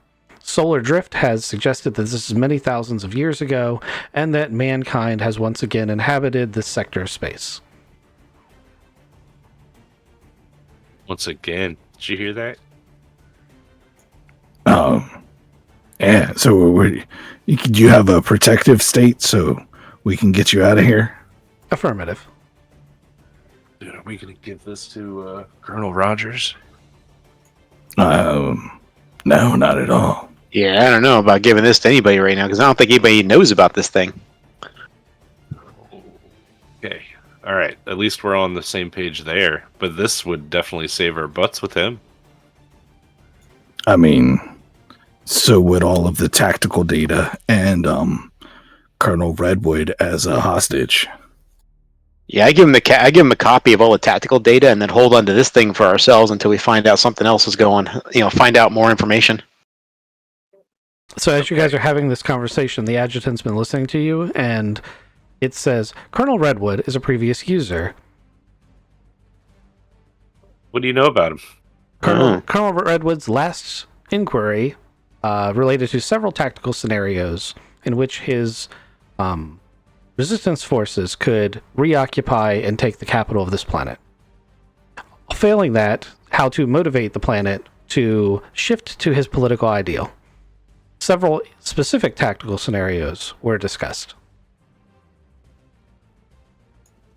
Can you say all of that again into this recording device? I can provide copy of the plans. I could also discuss with you any salient points, as he did not specify that information was to be kept confidential. Oh, all of the things you say with us has got to be confidential. Modifying privacy settings. Hey, tactics-wise, what do you think we should do to capture the Colonel in there behind his old door? It is incredibly likely that the Colonel would trade his freedom and escape from this planet, as he no longer wishes or believes in the cause that he has been assigned to, as the leadership's most recent directives have disheartened him considerably. Although he has not spoken this to his men, I am able to read body language exceptionally well. He would likely respond positively to negotiation if offered a way out. I see. Man, I like this. Okay. It is worth noting, however, that he fears being detained in any way, shape, or form more than death, and has a thermonuclear device in his office. That's not good. What do you mean that's not good? It's a nuke. That's great. He's got it in his office, though. I mean, this guy doesn't like being detained. I mean, he okay with suiciding out? I mean, that doesn't sound very good to me. The device led to several of his moral questions of the leadership. Several of his questionings, as he grew more agitated, resulted in asking the optimal locations for placement of 3 such devices to cause maximum damage to political adversaries. Oh, so it's like global scale nukes he's doing. Which political adversaries? I believe the current prevailing government of the planetary body are his adversaries. You know anything about the guy in the cage back there? They talk to you about him? I have no reference to that object. Objects. Do you know who Redmond's allies are? Redmond? You are referring to Colonel Redwood? Yeah, sorry. He is part of the leadership of the rebellion on this planet, fighting the government.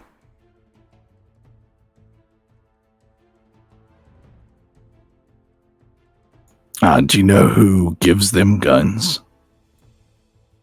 I am unaware of their supply situation, other than the fact that they possess 3 15-kiloton thermonuclear weapons. I mean, that information's worth at least 1 helicopter, right? Especially if we Where have are they? locations as well. Yeah. I think that works.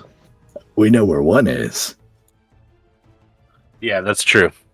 And I was trying to break that door down with bullets a second ago. Him have no flamethrowers, please.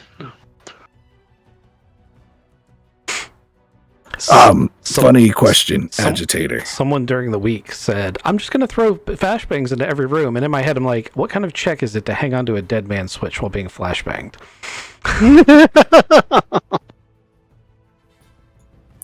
Agitator. A fun one. You said he has the nuclear weapons. Does he have the ability to use these nuclear weapons? Adjutant.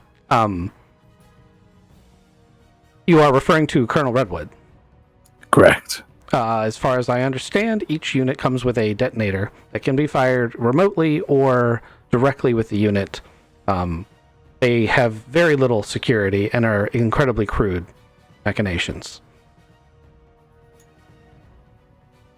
Do you know where the other 2 are? The 3 sites slated for maximum impact were the starport, the capital city, the upscale side of the capital city, and a small military garrison that houses the backup site for the political entities.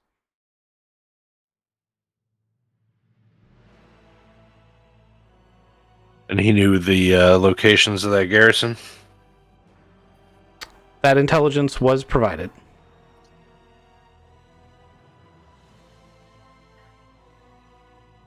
Oh, why don't you go back into hibernation mode while we go negotiate with this guy? Affirmative. Entering rest mode, and the cabinet shuts that back down.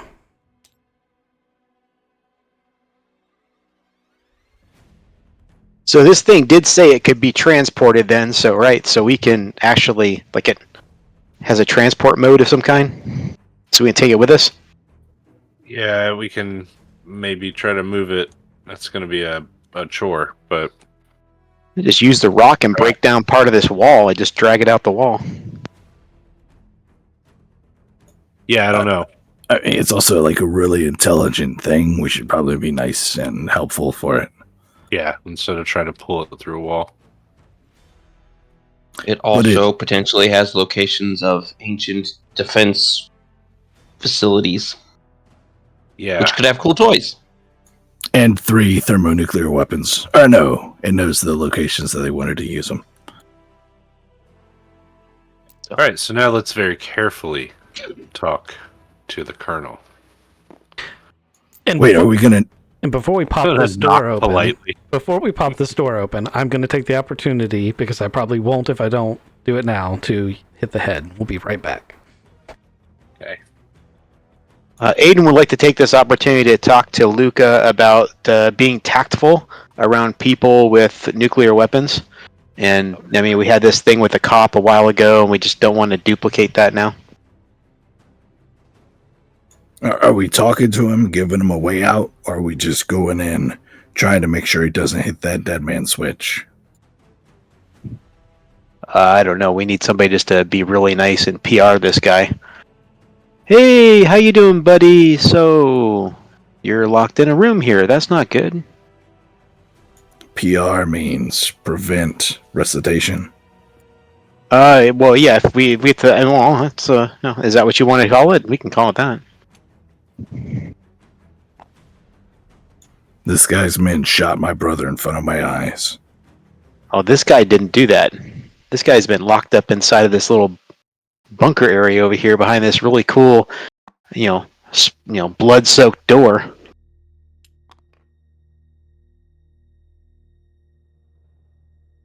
So we're knocking with the shotgun or with our hands? My hand. Does this door? Oh, I have to wait till Arkin gets back. But does this door look like it has a lock on? Is it locked on the outside or locked from the inside?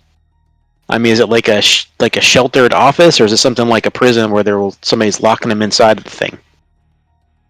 It's definitely a nice wooden door, locked from inside. Gotcha. So I say we knock nicely, and if he peeks at us through the peephole, we smile and wave. With our weapons. Got it.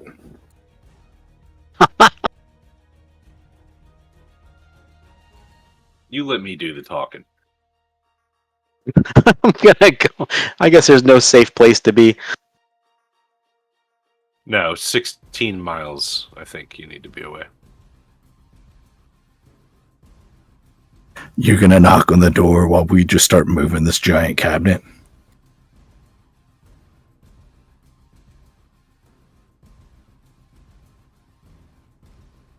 I mean, no, we should all talk to him.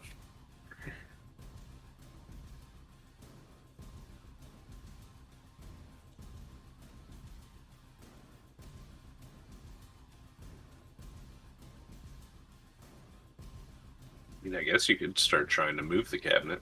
I'll have to find a dolly and such. I have returned. Okay. Hello. So you guys are stacked up on the door, ready to go in? I'm going to knock on the door. Oh. You knock on the door, thump, thump, thump, and you hear someone, sounds like an older, gruffer gentleman who's smoked far too many cigars and far too many glasses of bourbon say, "Enter." Colonel Redwood? You can come in. Yeah, well, you can come out too. We're gonna go ahead and let you leave if you'd like. I find that fascinating. Come on in and discuss it like a civilized individual. I am very comfortable with you coming in. Yeah, I bet you are. Oh shit. I opened the door. Okay. It just opens. It's not locked or anything.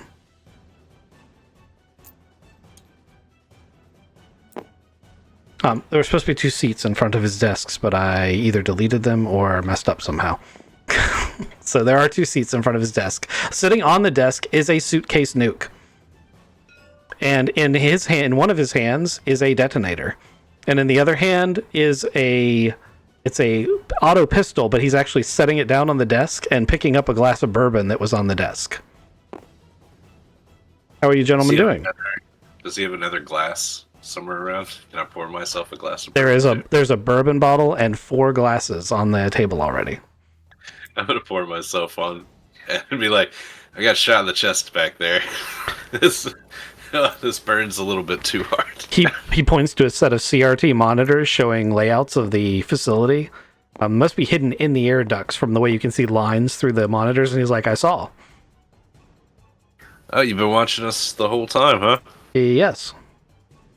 But decided not to dead man switch us. So, I think that you're probably thinking that you might get out of here, which is a good plan. I do think it might be time for me to take my leave of this war. The righteousness of your calls does tend to come into question when the leaders that you put your faith in decide that it's time to start vaporizing innocent civilians. Yeah, that's very true. So, Colonel, I think a deal can be made. Do you agree? I do. I have some upfront conditions that I'm going to want to make very clear. First off is I'm not letting go of this nuke or the dead man switch until I'm on a ship outbound out of this system.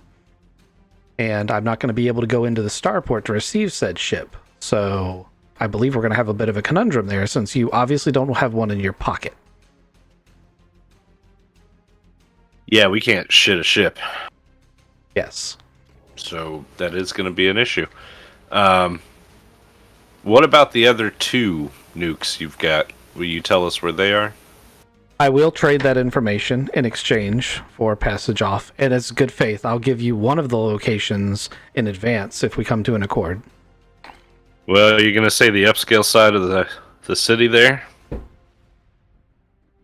you're going to tell us exactly where. I will give you the exact location that they were planned to be in and the identities of the individuals carrying them. That's as good as I can do, although I suspect you will be able to handle the situation with that information. Just understand that they each have a dead man switch like this one.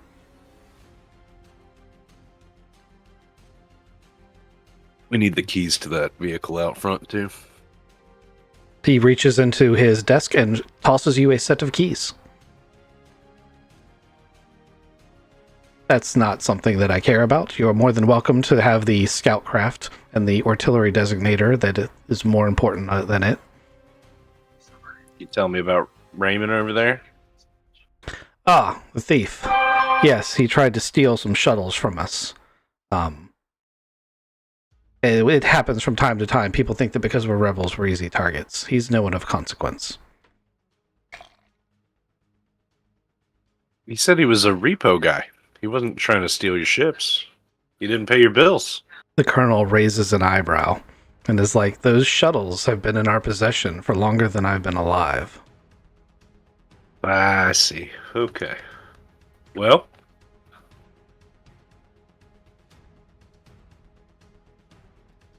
I'm amenable to... I don't know how we're going to get you a ship, though. I have an idea on that. So the shuttles in question that Mr. San Yarvo was sent to, and he smirks a little bit, repossess, are based nearby. I don't have the authority to requisition one for myself, or I would already be gone. But if that site were to be attacked and one of those shuttles stolen and brought here, then we could come to an accord. All right. Is this a point where I could pull out a map and put it on the table? You show us where those shuttles are on this map, and we'll go get you one. So his desk is highly advanced compared to the rest of the stuff here, and he hits a few buttons and a holographic representation of the surrounding area comes up. And it points to a nearby clearing in a forest where there are 3 very standard, to you they're antiquated, but they're pretty standard here. Sublight shuttles are just parked with a handful of troops surrounding them. It doesn't even look that heavily guarded. That adjutant you got there in the corner. Oh, you met the adjutant. Charming fellow, isn't he? How did you guys get him in here? On a hand truck. Okay, that's what I figured. I honestly wouldn't mind taking him with me, but I suspect since you've already met him, you're going to want him. And I doubt that's a point you're going to be willing to budge on. Not that I blame you. Yeah, it's coming with us. Well, you win some, you lose some. You bring me that shuttle, I'll feel like I've got a pretty good deal out of it. Hey man, you get to go home with a nuke. That's pretty cool. Well, this was my home. Now I need a new one. You're from here? You're from Soki? Yes. Born and raised. We were originally an independent colony in my grandfather's time. A colony that had equal power to Colchis or any of the others in this system. And then faster than light travel and our treaty with Colchis specified that they got to be the government that dealt with any entities outside the solar system. And we suddenly became second-hand citizens overnight. Well, who's funding you? Who's giving you these weapons, armor, and technology? There are various smugglers that move in and out. Some are agents of other governments, some are freelancers. It's actually not that hard to get your hands on something like this when you have the right contacts. So the rebels deal with anyone who is willing to help. But all the funding you guys got on your own? Not all of it. There are resources we've had available to us.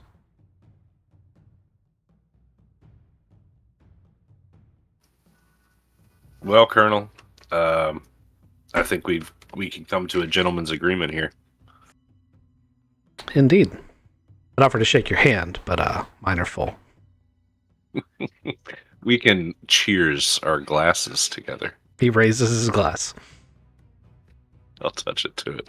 Mm-hmm. Luca, I've been shot. It hurts. I would like to go home. So we're stealing a shuttle for this guy, getting a nuke, and then driving home. We are stealing a shuttle for this guy, and maybe a second shuttle if we can do it. There's 3 of them there. Look. Excuse me, Colonel. Would you be able to point this in the direction of where that hand truck was that you used to bring that thing in here, the adjutant? I would if I could, but you gotta understand I don't do that kind of work. I'm sure there's an obvious storage closet somewhere in the bunker. Excellent, thank you. Yeah, Aiden, do you want to start carting that thing out? Just get it to the front door. Don't take it outside yet. Gotcha. I'll start working on it. Yeah. You do find an obvious storage closet that has a hand truck and some ratchet straps in it. There's a sign on the front that says obvious. It says hand truck here. It says don't forget to unplug the adjutant before removal. People have just been pulling the cord from the edge. Look, I've seen a vending machine make it almost to the door before that caught up with the guy. Okay, so what I'm going to do is I'll actually grab the adjutant, the hand truck, unplug it, put the straps on it, and start wheeling it towards the door. Okay. Let me make this thing movable. There you go. It can now be moved. There we go. Now we're just going to grab and move it over here. Colonel, is there anything we can say to those boys with the ships that would maybe make this go a little smoother? I don't think so, and I'll be honest with you. I didn't get your name. You've been so pleasant, too. I don't know if we need that. I'll be honest with you. Any soldier that could follow the orders that they were given, I'm not positive I care. Part of the reason why I watched you do what you did. I see. So everybody knows about the nukes and the whole big plan, like all the way down to the foot soldiers? No, not everyone. This unit, which was responsible for the acquisition and distribution of them, the agents planting them, and the shuttle pilots who brought them in and out. That's how I know where the shuttles are. How many people are at the shuttles? It'll probably be between a half dozen and a dozen. There's a rotating patrol that's supposed to be in and out of the camp. If they're there, there'll be a dozen. If they're not there, then you might expect company.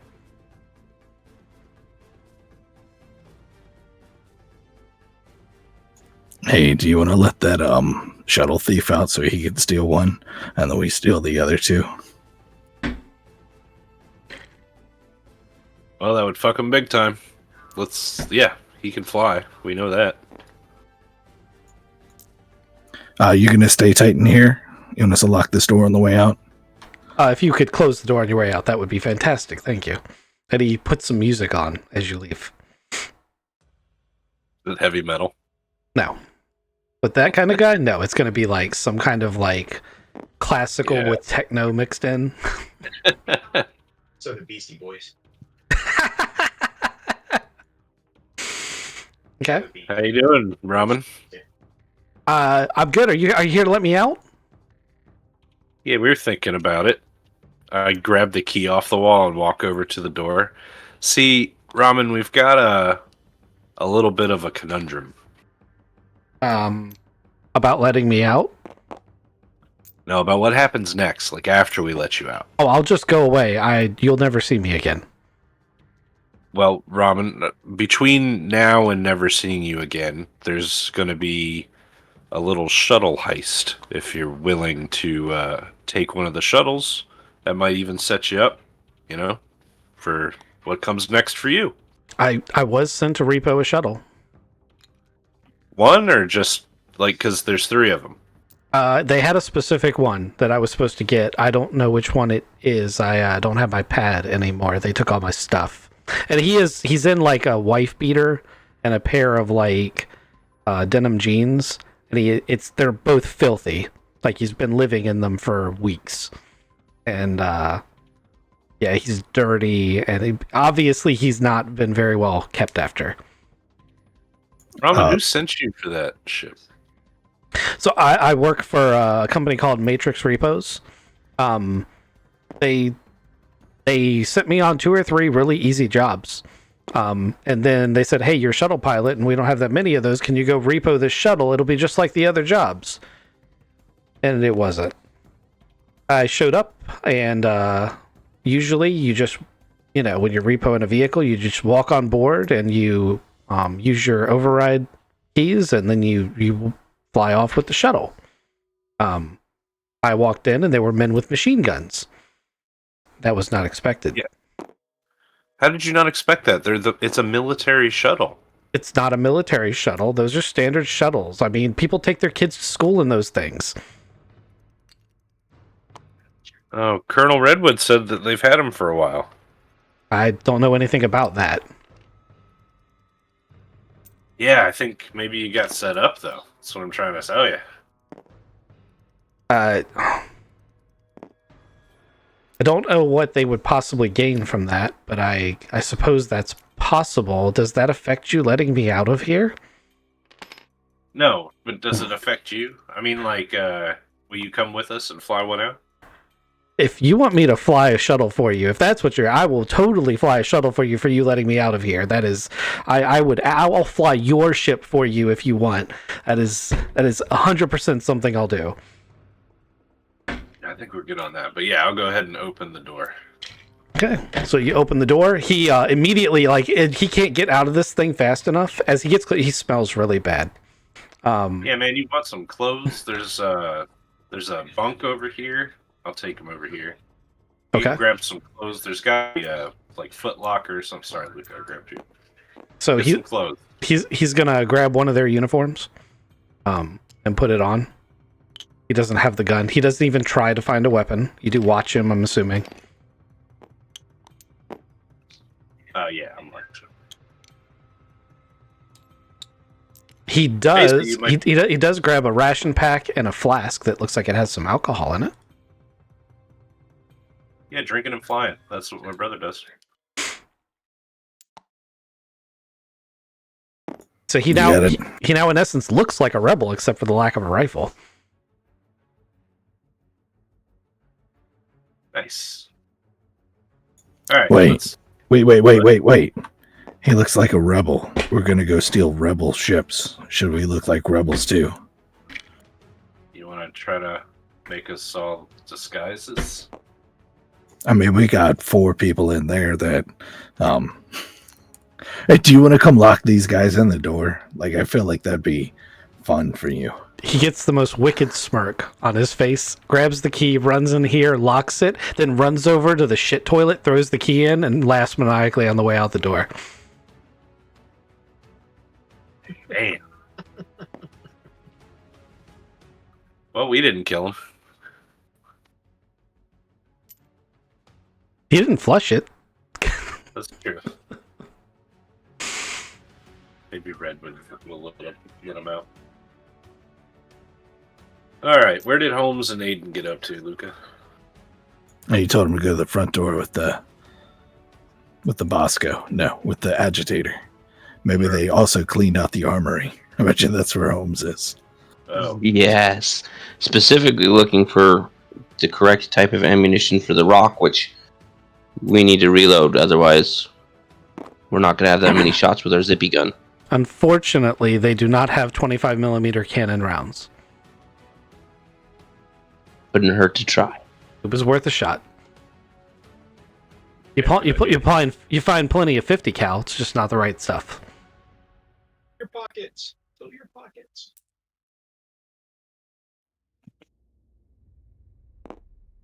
Holmes says, "Hey, you guys had a dolly? Yeah, I got a couple of things loaded up."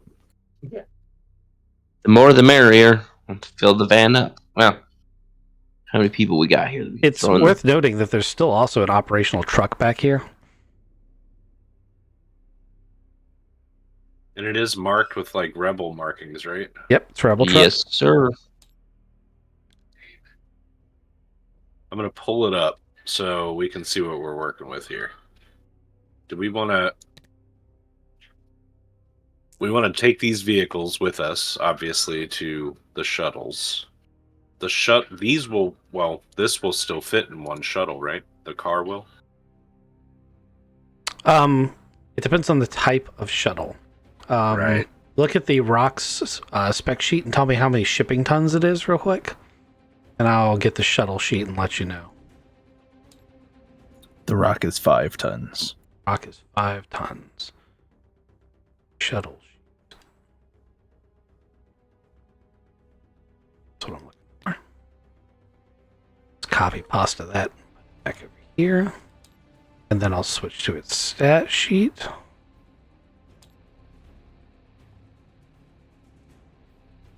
Okay, so a standard cargo shuttle can hold 67 tons of cargo. I'm pretty sure you could get probably all 3 of those vehicles at that rating into a cargo shuttle, assuming there isn't already a bunch of cargo loaded on it. Right.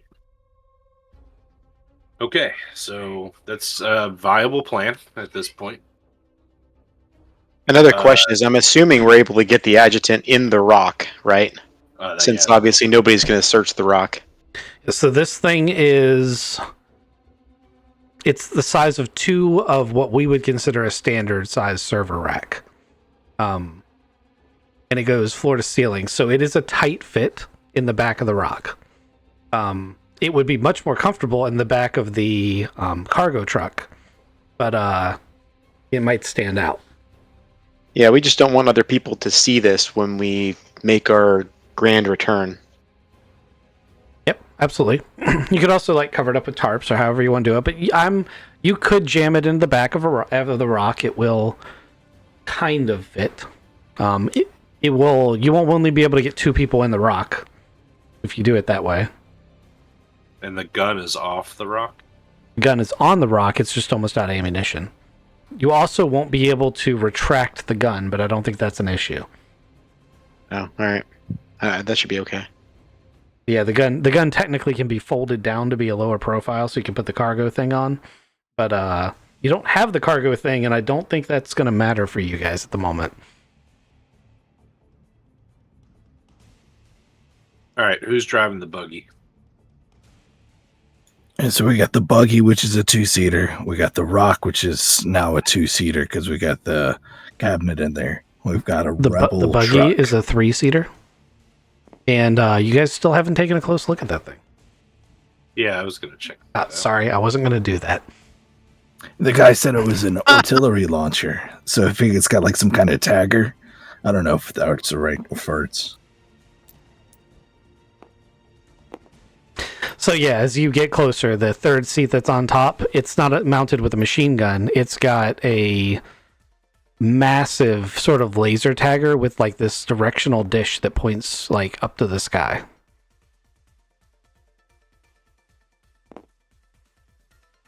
Luca, what's this do?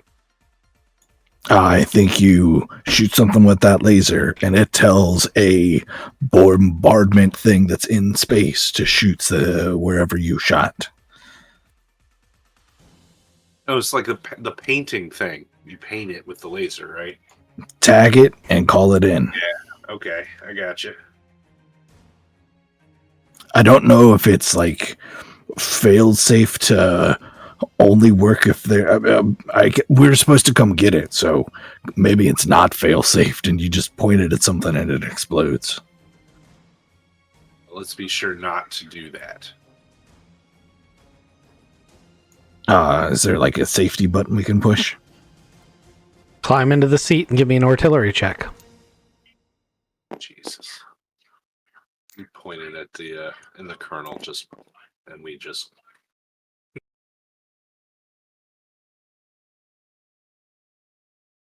That's a gunner artillery. Yep.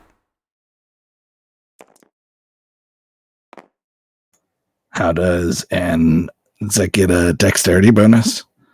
This is probably more like a computer's check, so I'd use your education bonus. All right, that's a 10. Okay. This is something you guys would have seen before in the military, although this is not as modern of an example as you're used to seeing. With the 10, you have enough effect that I'll say that you can find the safety switch. The safety switch is currently enabled.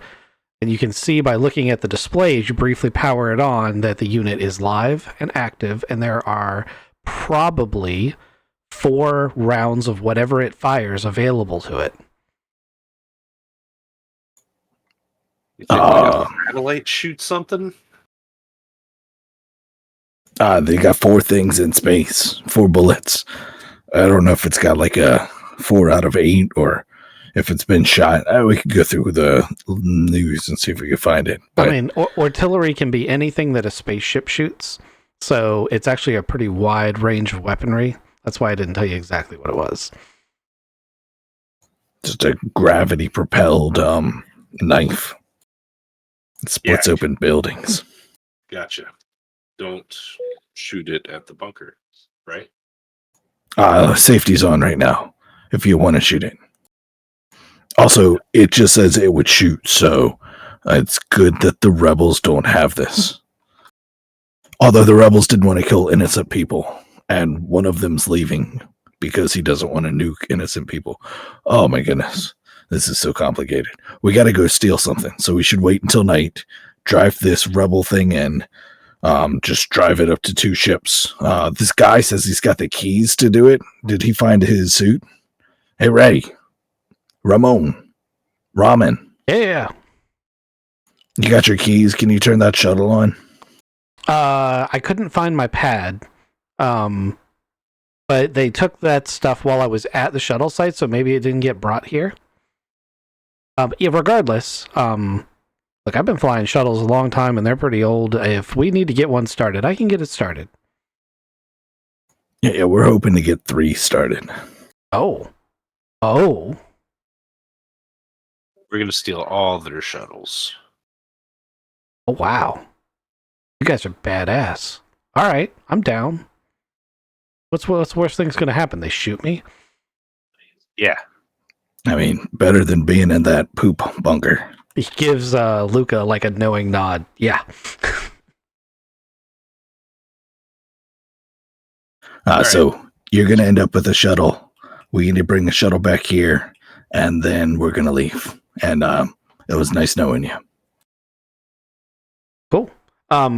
If the Matrix Repo's building magically gets a shuttle rammed into it, then you'll know you were right about them backstabbing me and been giving it some thought.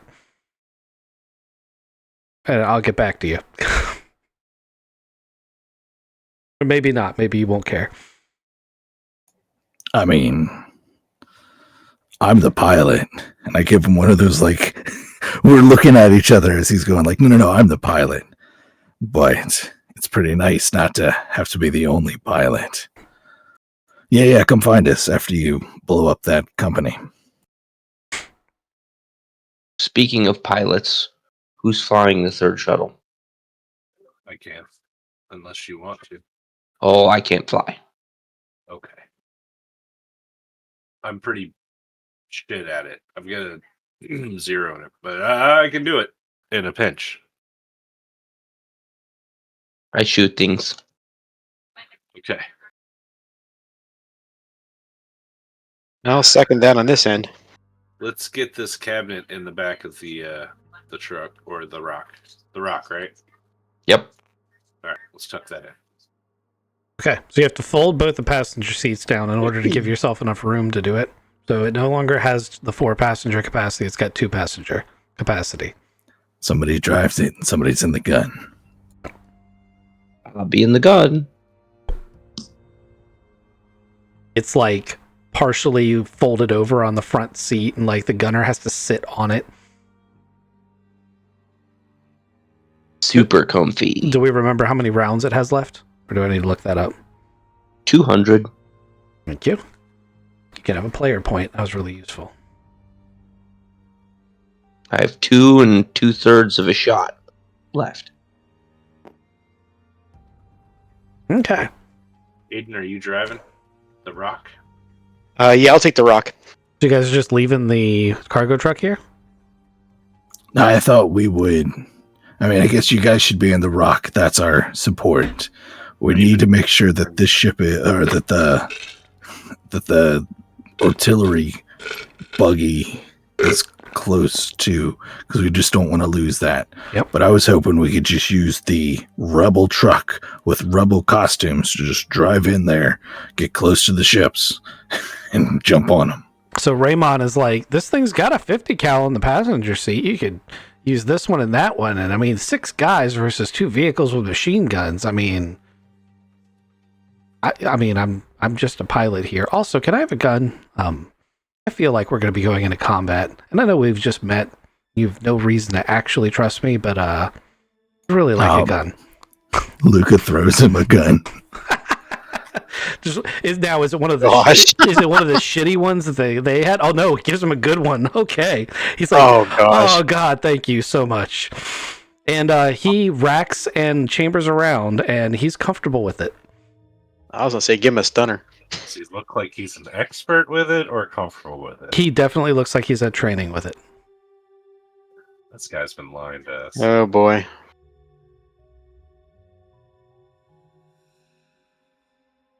All right. My plan is to drive the buggy. And then we've got 2 vehicles. We could probably take these guys on with 2 vehicles, machine guns. Who's Ramen going with? He can ride. He's gonna try to get, like, he's already sitting in the passenger seat with the 50 cal, but he'll get up if he's told to. He's like one of those Halo NPCs. It's in the Warthog, and you're like, no. But it's like exactly what he's like. Oh gosh. He could also take the. Luca, you're driving that? That's fine. No one's in the ordinance. That's on purpose, right? We're not going to call an ordinance on top of rebels. Good point. No. All right, so that's the thing. Luca's going to drive the big truck. Aiden's going to drive the rock, and I'll drive the buggy.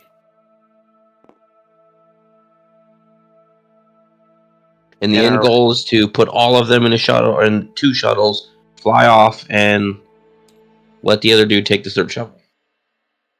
But I don't know if we need to keep the Opal Blitz, but I know the shuttle will take the rock and the buggy.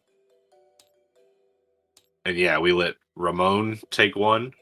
We give one to the colonel to leave on, and then we take one to replace the helicopter we broke. Okay. When we come back, can we fill the truck up with guns and ammo and everything else that we can think of and take that with us too? Because why not? And sell it to the mercenary peoples? Yeah. I like that. But that's a survive a stealing a shuttle thing first. So True.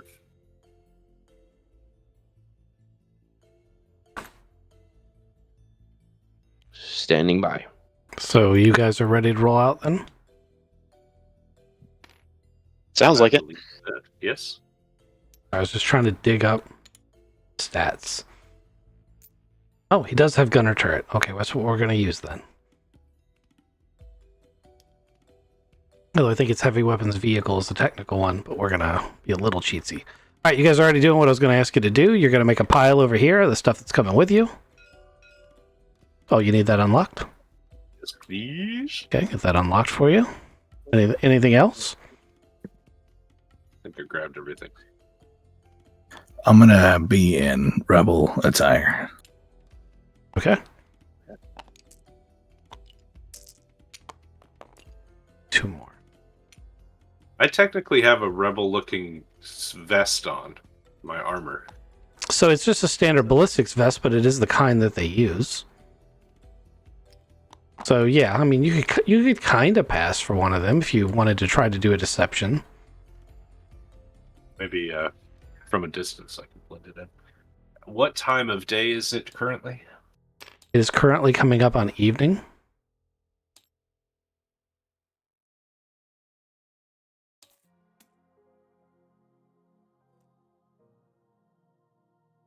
How far of a drive do we have? Yeah. Probably about 45 minutes to an hour, not because it's a distance thing, but because you're driving through the woods on dirt tracks.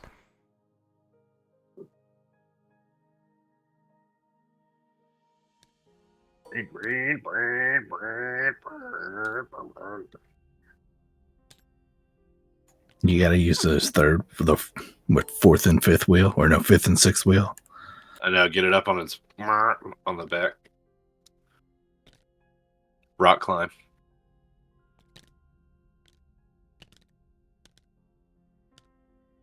And I remember like seeing an ad on TV as a child of a car, remote control car that could do flips and shit. And I was like, this is it. That's the pinnacle of fucking remote control cars. It'll never get better than that. And then Drones. year after year, yeah, my mind has been blown by technology.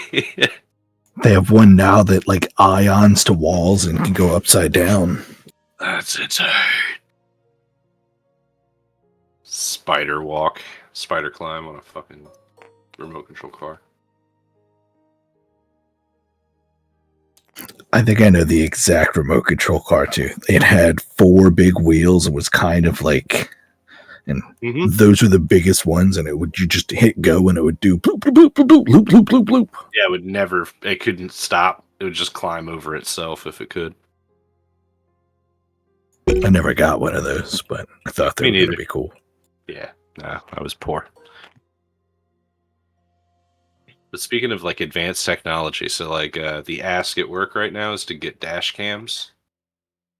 And really he just wants like super high-tech secret CIA spy cameras. And I'm like, I cannot get you that.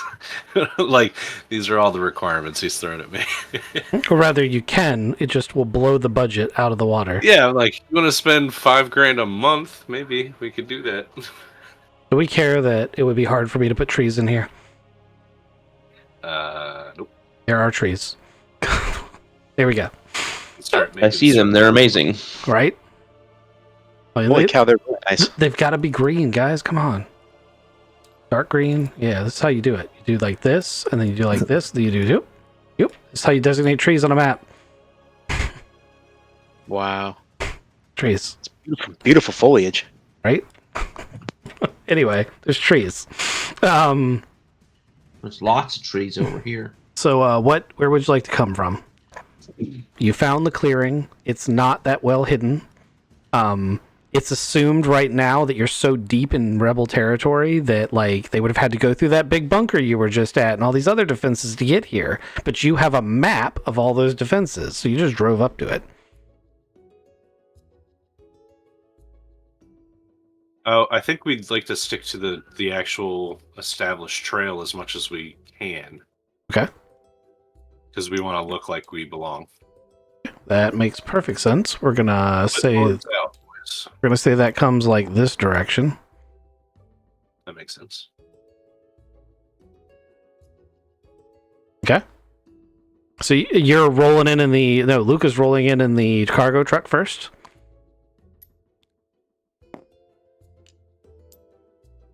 Yep, just driving on in. Okay. Got the supplies. All casual like. So the only vehicle here that is absolutely going to alert them is going to obviously be the rock. Now they probably will like the buggy is going to turn some heads because that's a rare vehicle, but it's been captured by the rebels, so and it's being driven by quote unquote rebels, so maybe not as much. But so you're going to roll right in with the transport truck right up to him, right? You guys think I should hang back with the rock, or should we just drive right in with the rock? No, we should hang back. Okay, so rock is hanging back then. It's also worth noting that in point-to-point communication mode with your phones, assuming that's what you use, because I don't remember if you bought radios, you only have a 1 kilometer range on your phone's point-to-point like radio mode. So keep that in mind. You can only be a kilometer apart from each other. I will hang back, but within distance. Right on. I wanted to give Luca a chance to do magic stuff before we just open fire, but I'm going to look at Ramon and be like, rack it. He's like, I already have, but I can do it again if you want. No, that wastes a show. Yeah. He looks in the bucket. He's like, it looks like there's about 100 in there. Okay, we'll stay frosty. Get ready to go hot. Did I look and see what's in the back of this? So there wasn't a ton of stuff in the back of this transport truck. There's fuel barrels, some of which seem to be used to give the truck extended range because you're getting like 5 miles to the gallon. There's bags of foodstuffs, and then there's a couple boxes of ammunition.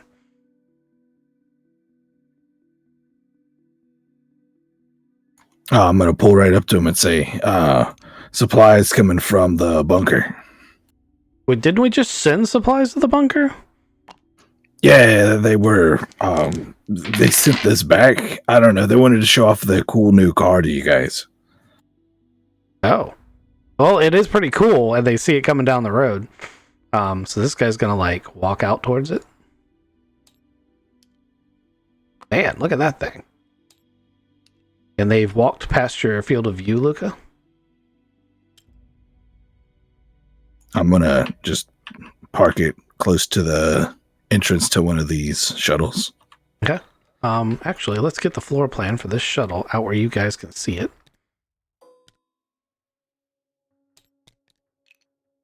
So here's a cargo shuttle. That right there is the door. It's not really obvious, but that is, these two notches indicate a cargo door that opens up right here on the model. And it's big enough that this is very much out of scale. This truck would be more like this. There's a cargo bay in the back. Yeah, I mean, this part, you're paying attention to this part. This is the door. This whole number 2 area is the cargo bay, and that's how you get in and out of it. Cool. I saw the airlock. I didn't know if the very back was where it opened, but the side, there's another little notch right there. That's why, well, there are a couple notches back there, but that's not how the official design worked. We could say it's either way then. You can do either one of those. I'm going to pull it up to the side of this shuttle. Like, this is where it's supposed to go. Okay. The cargo bays on all these shuttles would be open, and there's lots of crates being moved back and forth, or that have been moved back and forth. There's only 6 guys here.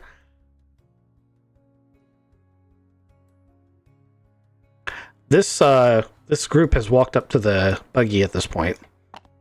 Now they're huge.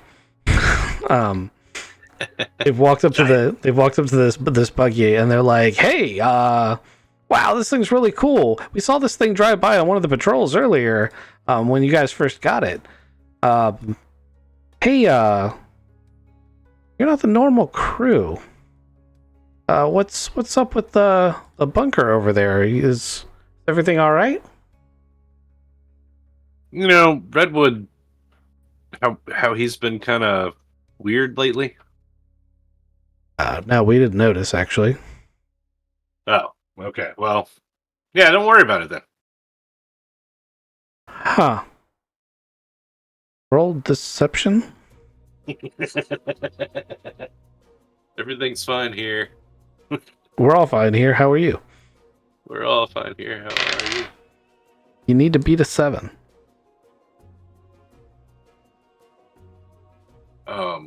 I rolled a 5. I got a 1 in deception. And it's That's a 6. oh. It's a social. I got 0 in social. Oh. So he's gonna be like, "Hey, can you guys like step out of the car and come on over here so we can talk to some of the other guys?" I mean, sure. Ray, shoot him. I was about to say I need to roll something real quick. Yeah. So one of them happens to walk in front of the machine gun at a really inopportune time. And 50 cal's really loud. They also hurt a lot when they fire straight through your torso and saw you in half, which is exactly what Ray does to this first guy. Hurt. It's more like chung chung chung chung chung chung chung. All right. Can I bring Instant. my auto rifle up at the same time? You absolutely can go ahead and make a roll for shooting the other guy. I just wanted to let you know that the rounds went through him and into this ammo crate. So things happened. Oh, It shit. explodes. Giant ball of fire. And Ray goes, "Woo!" Glad he's having a good time.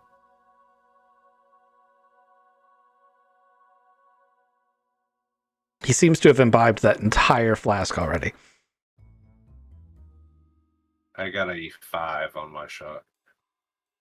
Okay, well that does not cut it. So now we're going to go into combat time.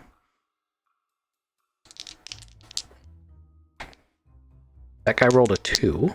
That guy rolled a 6. That guy rolled a 7. So 2, 6, 7 for the baddies.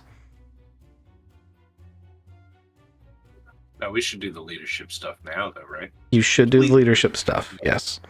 Let me go ahead and roll their tactics. Okay, well they failed their tactics. And they failed their leadership.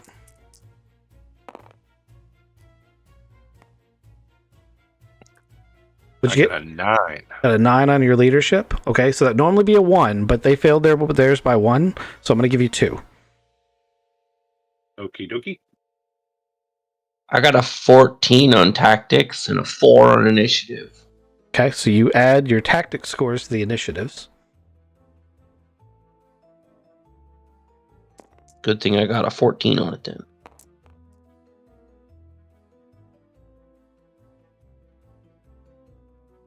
Are we re-rolling initiatives? You can if you'd like, yes.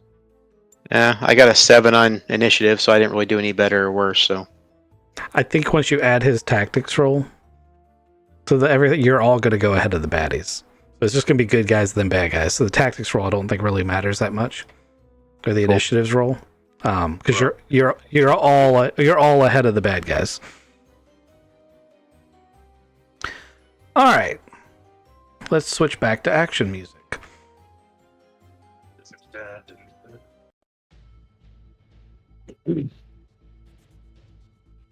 Okay. So it's Luca first, and you're over here in this opal next to this. It's not as ancient as the Colonel did let you imply, but it could very well be a shuttle that's been around for that many years, but many of its parts have been replaced. So now that you're like right up next to it, you're like, yeah, okay, maybe that's a really old hull, but that's a brand new engine. Are there anybody coming out of the shuttle? Nope. As a matter of fact, nobody seems to be around except for these guards.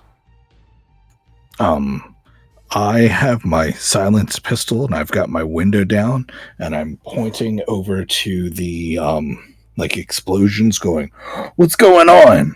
And since nobody's around to see me, I'm just gonna hold until I get close enough shot on somebody. Okay. Aiden? Okay, so we can hear all the noise. So we're gonna start to drive in to see what all the noise is about. Just kind of, I don't know how far we can get, but I just want to be able to see from a distance what's going on and kind of inspect what's happening before we creep up on everything. That very cautious approach is confusing for me as a GM just because I'm not sure where to put you. Could you give me a distance, like an actual number that I can use? Like, what's the max range of the gun, for example? What is the max range of this gun? Do anybody know? I don't have the spec card. It's right in front of you. It's right in front of me. Yep, I'm looking at it right now. All right, range for cruise 500. No, that's for we're talking about for the gun. Range is 1 kilometer. Kilometer, gotcha. Yeah, so you're within range, like even back there. Okay. So I just wanted. So you gave me a nondescript number, and what I want to know, like you're just like, I just want to hang back and not be in danger. Well, that's not really. I understand your intent, but that's not really a. Like you're the one who has to judge how far away danger is. Well, I'm also going to radio in while I'm kind of cruising up on the scene. I'm going to radio in to see what's going on and try and get some information from everyone. I do want to get probably about maybe 400. Okay.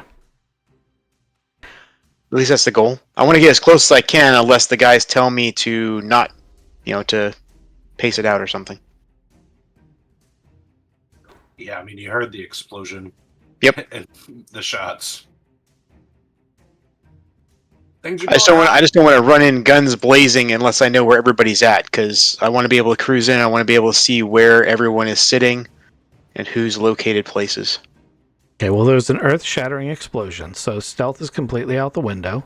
You see this 50 caliber cut this guy in half. Well, you see the remnants of it. It's already happened. And you see the truck sitting over here and seemingly nothing happening from it. And you are going to hang 400 meters behind this guy, which is, in my opinion, going to make it Taylor's turn. I'm going to try to shoot the guy right in front of me again. Okay, you should do that. I should do that, but I don't know if the dice are going to let me. Oop.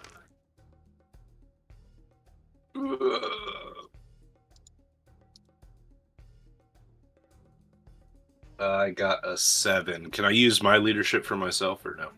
You cannot use it on yourself, but you can use a player point to make a 7 and 8. I'll do that.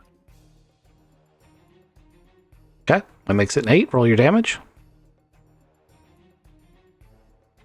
Nice.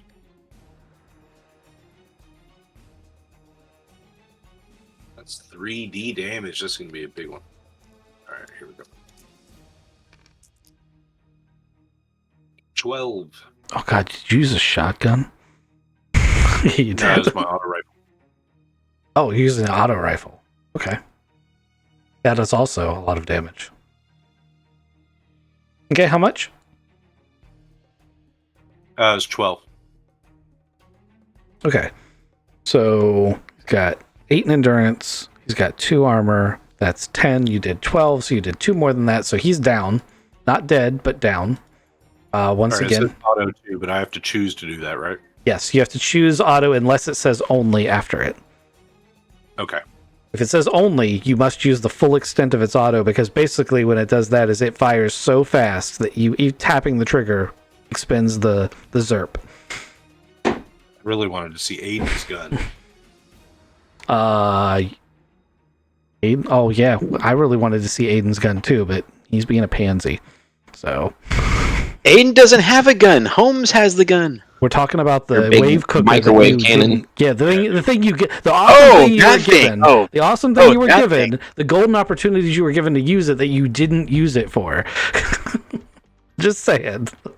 well, I was driving the truck. I gotta get out of the No, rocket. I'm talking about in the bunker. Oh, I was afraid to use anything like this in the bunker right now. Yeah, I feel like every time you get an opportunity, you're gonna be like, "But I'm afraid." Well, no, we were talking about how we wanted to hold that back, and like you know, people were like, "Oh, I don't want to be around you when I go to shoot it," and I'm like, "Okay, well, this is probably not a good place to try it out." I mean, it's scary, but now you're in a big open field. Now's the chance. Well, no, this is different. Oh yeah, this is different. I can put the rock in park and have some fun.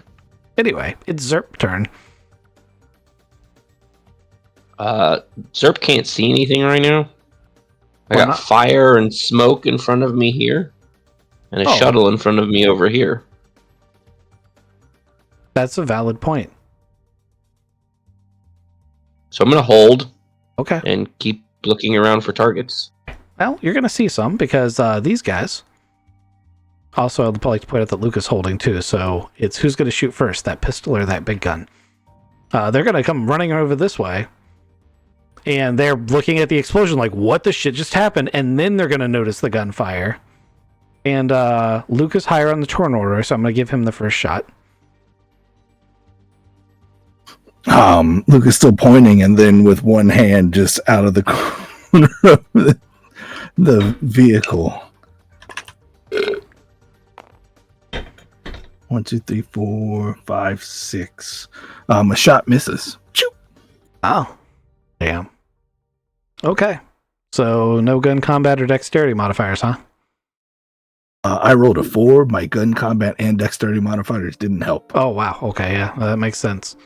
But at least it's not a critical fail because, that'd have been real bad. You have a silenced weapon, so not that they're going to probably have a chance to do this, but I'm just going to see. Nope, they don't notice. So Holmes. These two guys run up here, and now they're within sight. And range. Now they're gonna get shot. Auto 5 only. You can have a +1 here too if you need it. So probably need on the first one because I got a 7. Okay. You're supposed to call it before you roll, but I'll give you that one. Let's see what the next one is. That one missed. That one also missed. That one hit with an 8, 9. Which that's all 5. Now comes the damage time. So you hit with 1, 2. hit with 2. Okay. First one and last one. 6 dice, that's what it was. Is this really action music? This is not action music. What's wrong with you?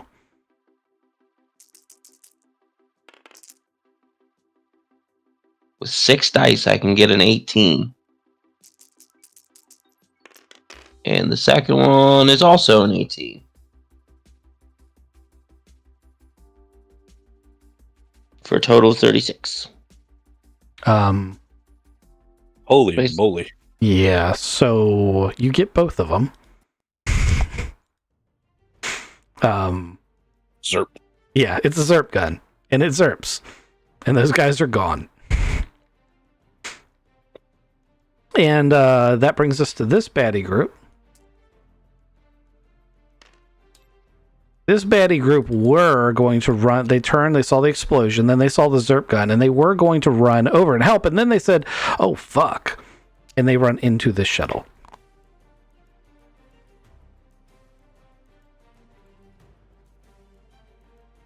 What would you guys like to do?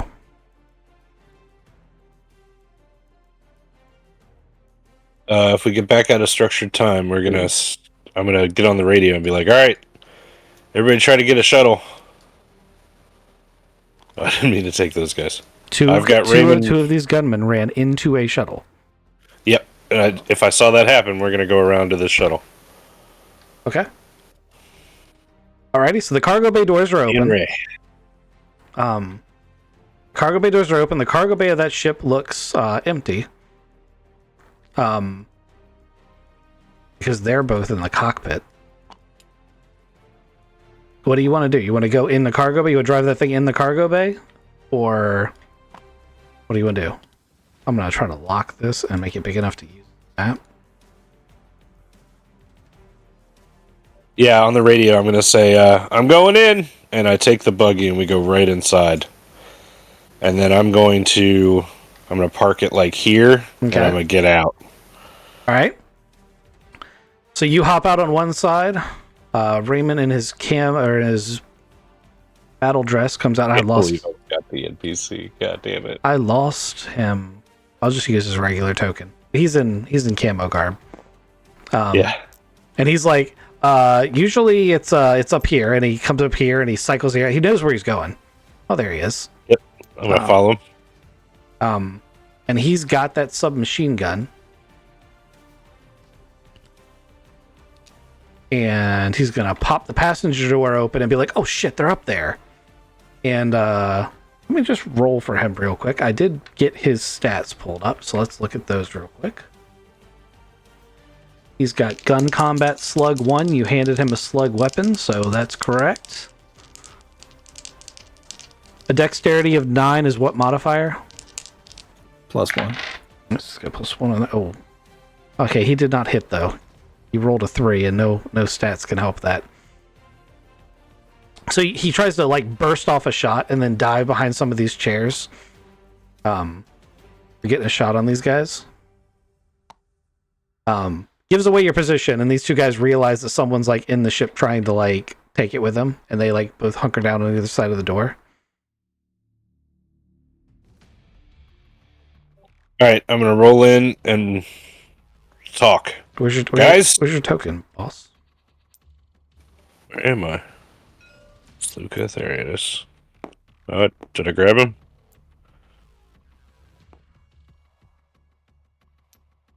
I think Kizik was trying to help. He was. He's always trying to help. So they're just gonna riddle the door you're hiding behind with bullet fire.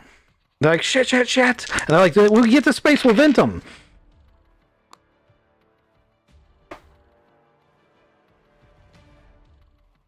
Can I use a player point to say that I grabbed one of those flashbangs? Yes. I'm gonna roll that flashbang in there. Okay. At least I'm gonna try.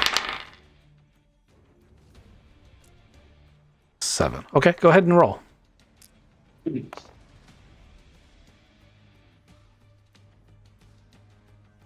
I got a 5. Okay. Let's roll a mishap. Okay, it's not bad. Okay, so you throw, and it bounces off the outside wall, and it goes off, but it doesn't actually hit any of you guys. So it's just a wasted grenade.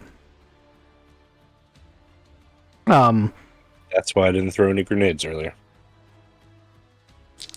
Ray is going to take a shot at one of the guys who pokes his head out. He rolls another 3. He's his dice curses the guy running him. And about this time, if Luca wants to run up in here, because it looks like he really does, you can catch up to the group. I was stealing a car, and then I was... Oh, no, I should have... Yeah, so whatever. I'm here. I made it. I pop my head up. Do I see anybody? As you come through that door, you're going to see Taylor hiding behind this bulkhead door, which is very, very bulletproof, these bulkhead walls. And the door's open, and you'll probably see a hail of gunfire come through it like a hose. And then stop. And then, you'll hear the clicking of them reloading. Once I get a shot at one of them, I'm going to take it. That's just like Tyrone saying, I'm going to stay out of range. Well, they're going to... Ouch. I will dive through the door and get behind one of these chairs. Okay, that's fine. That's a tactical thing you can do. I mean, I could have taken what you said literally and had you stand in the doorway and then riddled you with bullet holes. So... Just standing there waiting for a shot. Yeah.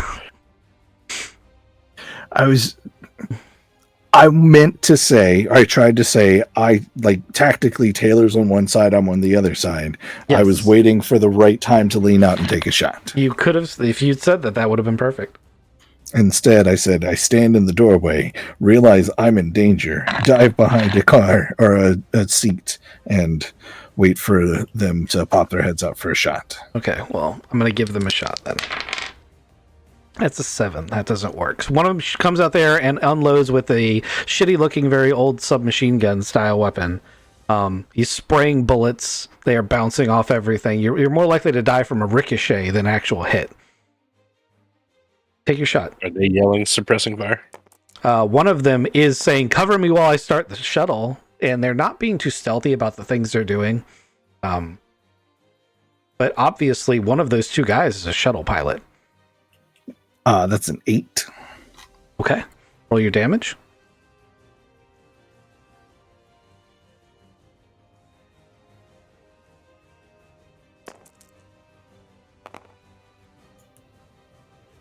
That's 12 damage. Okay, that's enough to knock him down. You hear Raymond say, "Suppressing fire!" and he runs up and starts shooting, trying to get an angle on the other guy. He ducks behind a cloth seat that's totally going to protect him. Oh shit, he rolled it. He actually hit. Oh shit! That's a +2 effect. You give him a submachine gun. That's 3D, right?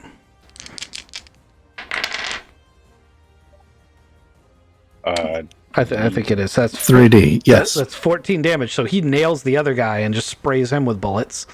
Doesn't neither of these guys are properly dead. But they're both like bleeding out. And he's like, I got it. And he runs up in there and he's like, yes! Like he's super excited.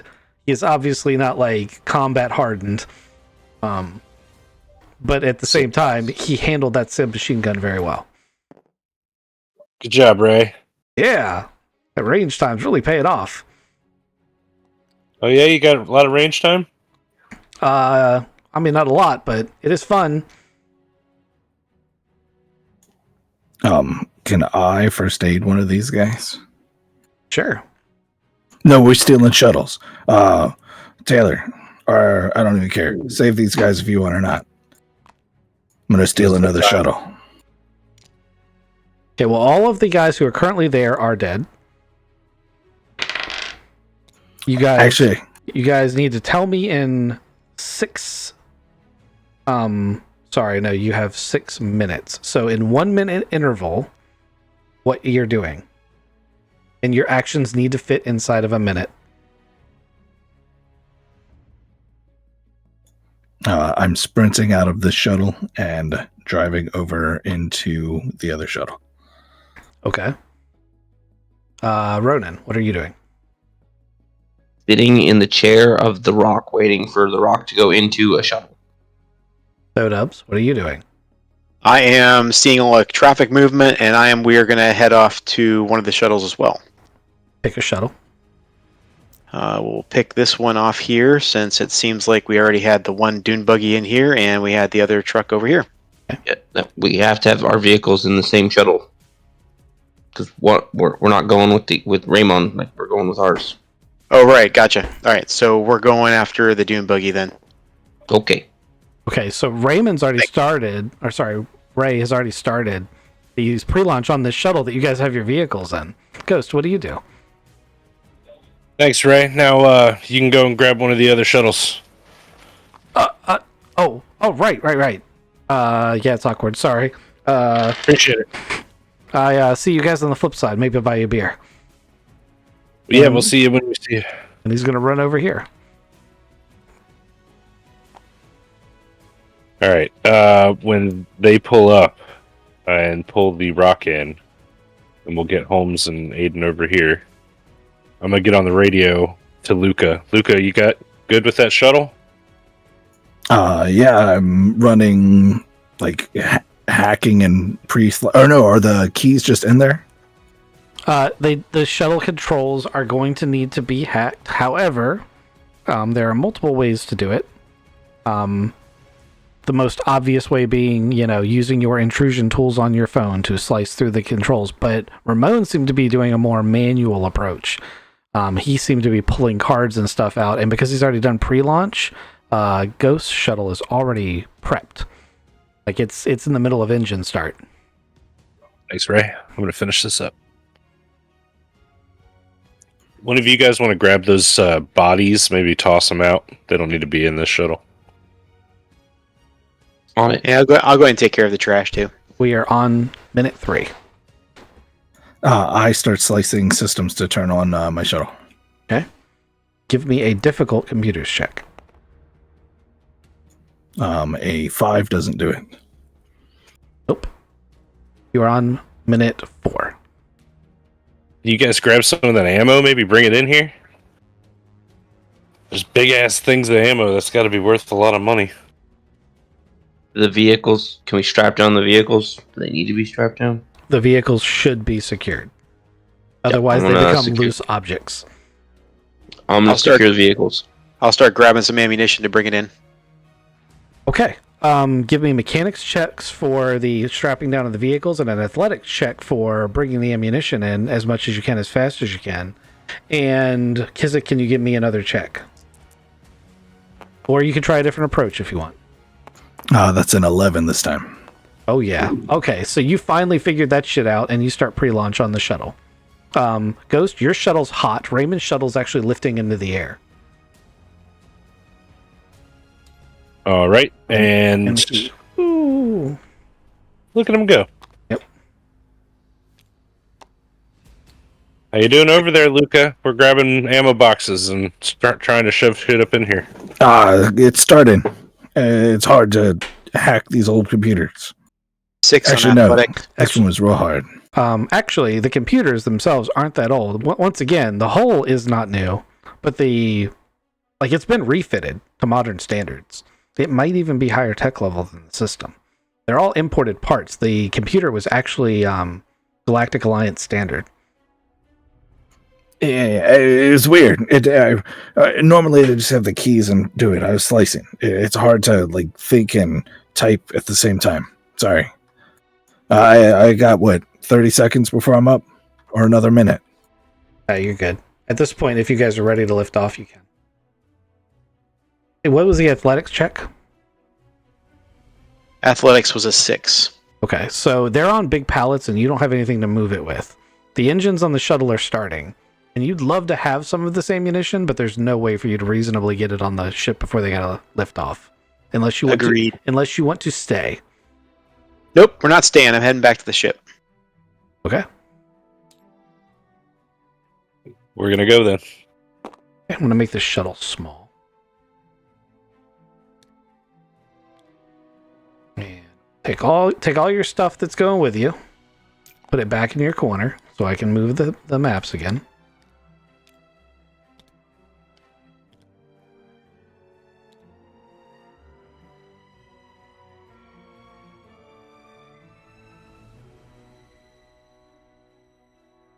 I think I did all that.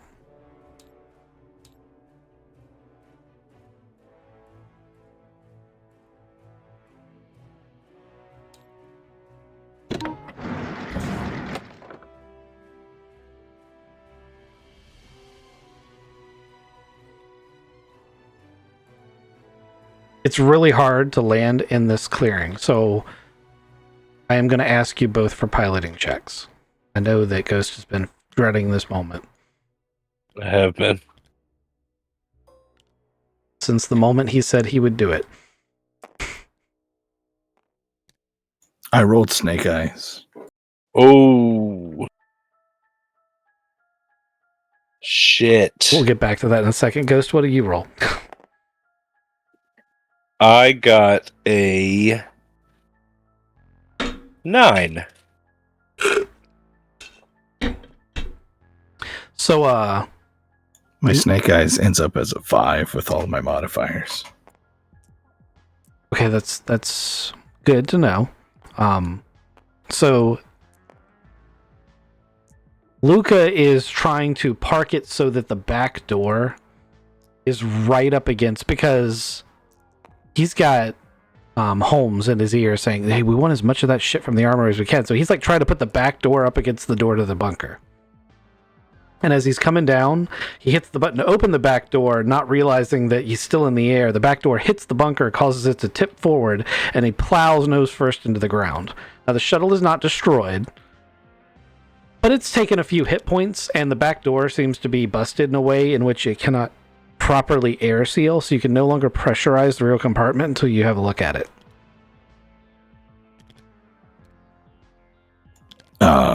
I think this one is for the captain. No. The colonel. Oh, but all of the stuff is already in yours, so Yeah, I Redwood should take this one. he's got a ship that works. I'm gonna leave it running. No, I see how much fuel's in there. I'm gonna leave it on hot standby. Okay. Let's go in and get him. I walk right out of the back of mine, a couple of steps. I mean, No, a couple the more the steps. back now. door is hanging open, so like until he tries to close it.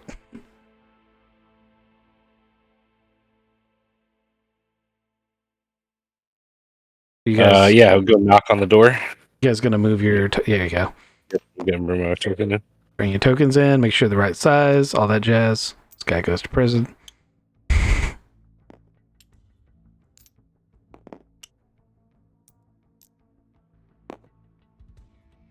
So you just barge in. You just walk in, or you knocking? No, in? I said knocked. Yeah, I knocked. Okay. Knock in. Colonel? He says enter. You come in there, and it's all. The only thing that's changed, he now has a cigar and a bourbon. Ooh. Hey, we got the shuttle out front ready for you. Doors open. Excellent. I've prepared a couple of discs for you, and he hits a few buttons, and he slides a couple of data wafers across, and he's like, "You'll need a decryption key to get the information on these, and I will send it to you over comms as soon as I have launched." I believe Hey, this sounds good. concludes our business. Yes, it does. Appreciate it, Colonel. And We're he- gonna. Yep, he stands up. He grabs the pocket nuke, the briefcase nuke, and he walks with, cigar in hand out to the ship on board the shuttle. Hits a few buttons. The shuttle door starts to close. Realizes there's an issue, and he's like, "All right. Well, I can still pressurize the cabin." And, boop, boop, boop, and lifts off. Very shakily. He's not an expert shuttle pilot by any means, and he gets to about here, and your comm beeps, and there is a activation code. And he also sends a little bit of extra information, including a comm code at which you may be able to contact him in the future. And flies off. You have the phone number for Colonel Redwood, Colchis system. He was a nice guy, Might be a good contact to have. especially with that nuclear weapon he has.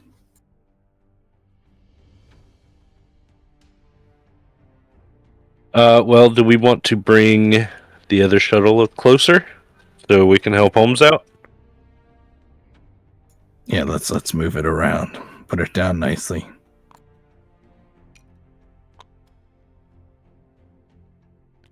Okay. I'm gonna because you're taking your time. I'm gonna let you do that. And what are you guys looking for in the armory? You're just gonna take everything. Everything I can fit in the shuttle. Yeah, I think it's more of like a monetary thing. Okay. If it fits, it ships. Well, it can hold 60 some tons of cargo, not including your vehicles. Am I muted? No, I'm not. No, you're good. Nope. I moved Holmes and was right in the middle of saying sorry. I moved Holmes. Ah. Didn't mean to.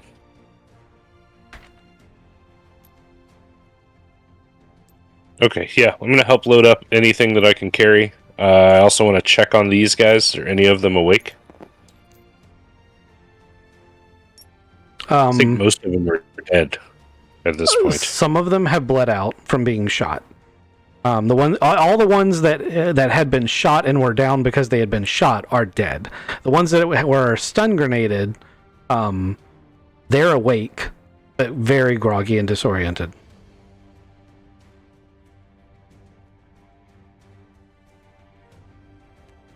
I'm going to leave them a long length of wire they might be able to pick the lock with, but it's going to take them a long time. Yeah, it's an old school, like World War I era lock, so it's definitely pickable if you had the right tools. Also, you guys didn't strip them of their equipment, so they're going to be able to get out of there eventually, but it is going to take them a minute. It's off my conscience then. They were going to nuke civilians. I'm not them. That's right. I applaud you. Luca is ransacking this desk because it turned into a computer before his eyes. It was always a computer. Yeah, but it like the Did you the hold your mouse resolution. over it?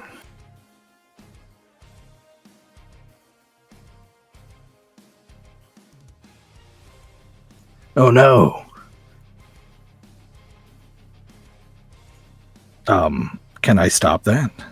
You can try. It's been quite a bit of time, though. You moved the shuttle and all the other stuff. Yeah. So I'm not going to say it's hard to do. I'm going to say the chances of what you can get will depend on your effect. How does a 10 work? A 10 works. You stop the scripts. You used the key he gave you? Oh, yeah, sorry. Yeah. It worked. You stop the deletion script. It's definitely some sort of self-sanitizing procedure. What are you looking for specifically? Oh, I mean, we're looking for. No, we've got enough stuff for the thing. So I'm now looking for information like where does this rebellion start? Who is the like shadow one that looks like it's funding both this one and the rebellion on the other planet we were on? Cool. Okay, so the rebellion here is a little bit deep of a geopolitical thing, and you're going to get some household names of big families that are supporting the rebellion. You can stick that in your notes, or I'll give you a note card. The other thing is what you came up on Spades. Basically, the Newburn Intelligence Office made a deal with the rebels where the rebels would provide them with certain accommodations and things, including crates of those rifles, and Newburn Intelligence would provide them with more advanced ships, upgrades to their shuttles, and the ability to do some undisclosed things in space. Because traditionally rebels have rifles, but they don't have starships. And you've kind of seen firsthand that their old shuttles now have all this new technology in them.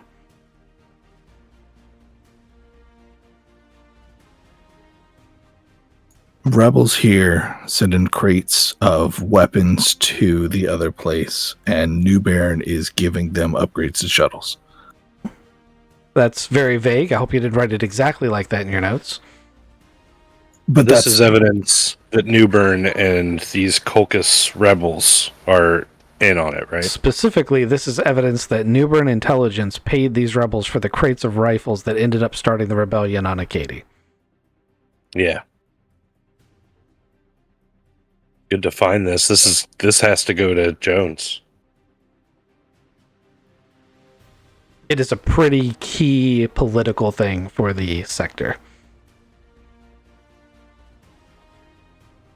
It is the kind of thing that almost certainly could start or bring someone into a war. Absolutely. It's diehard evidence right here. Luca, you got that? Yeah. Yeah, I'm walking out with an extra couple of data cards tucked away. I liked one of the monitors, so I had that tucked under my arm, and I make it out to the ship. And I go, "Are we going to bring one of those guys with us as a hostage?" No. I mean, they were trying to nuke like people. I don't know how much they know. They told us they didn't know anything. They were just foot soldiers. But the colonel guy said that they did know, and he didn't feel bad that they were getting slaughtered. Yeah. That's I just don't know if we want to be the ones taken prisoners.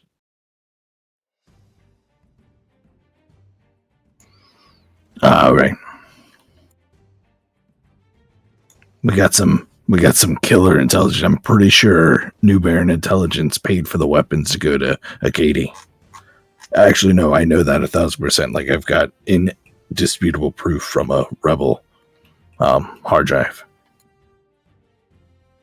And we know New Burn Intelligence was behind, downing the team before us. The Perfect Strangers team. Yeah, yeah. Okay, so let's finish loading up all this shit and head back to Colonel Rogers. Oh, we got to radio ahead real good so they don't shoot down this rebel shuttle that's going to try to land in a military base. Yeah, 100%.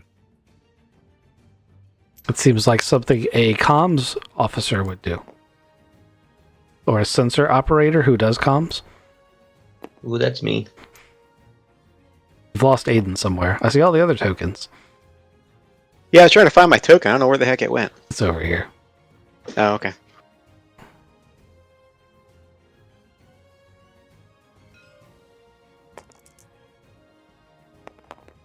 Go ahead and note that token one more time. I didn't see it.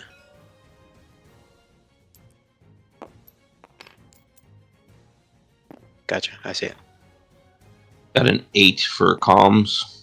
Excellent. So you're able to contact the government headquarters, and they're like, hold on, wait, is this the Battle Brothers mercenaries? We'd written you off as KIA. What happened? You said you're bringing a shuttle in? What happened to your helicopter? You know what? We will debrief when you get back.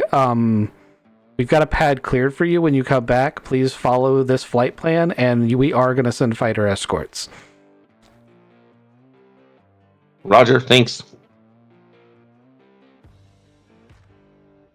So this is your ammo and basic weapons crate. This is what you pulled out of the armory. The Trove. Yeah, I must have hit caps lock at some point. Okay, so someone needs to hang on to that. That's in the shuttle. Holmes, you want to take that? Because that was all you. I just helped move boxes. Okay, and then we need to move the shuttle to one of the other spots, like the side table.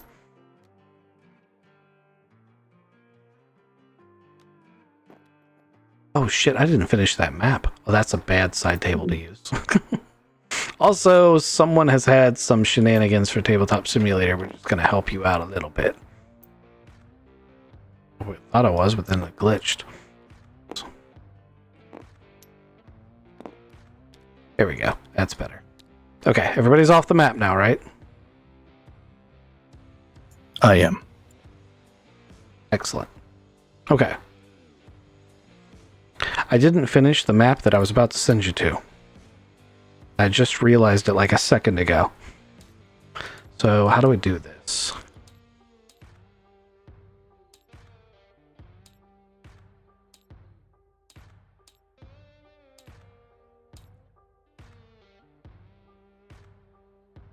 That's a Katie. That's not the one I'm looking for.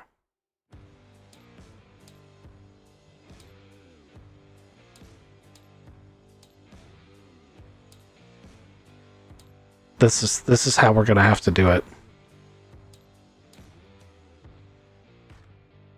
Okay, so we're gonna use this map as a narrative backdrop to what we're gonna talk about, because I didn't finish the map that I wanted to do. But you guys are on your way back to the Star Town. Two very advanced fighter jets pull in on either side of the shuttle. They're another mercenary unit that you've seen along the way. Let's say very advanced. They're very advanced for this planet. And they definitely do a flyby. They radio over. They're making sure you are who you say you are, and then you're eventually taken to a out of the way pad at the starport. And you sit down, and several government officials come out to meet you.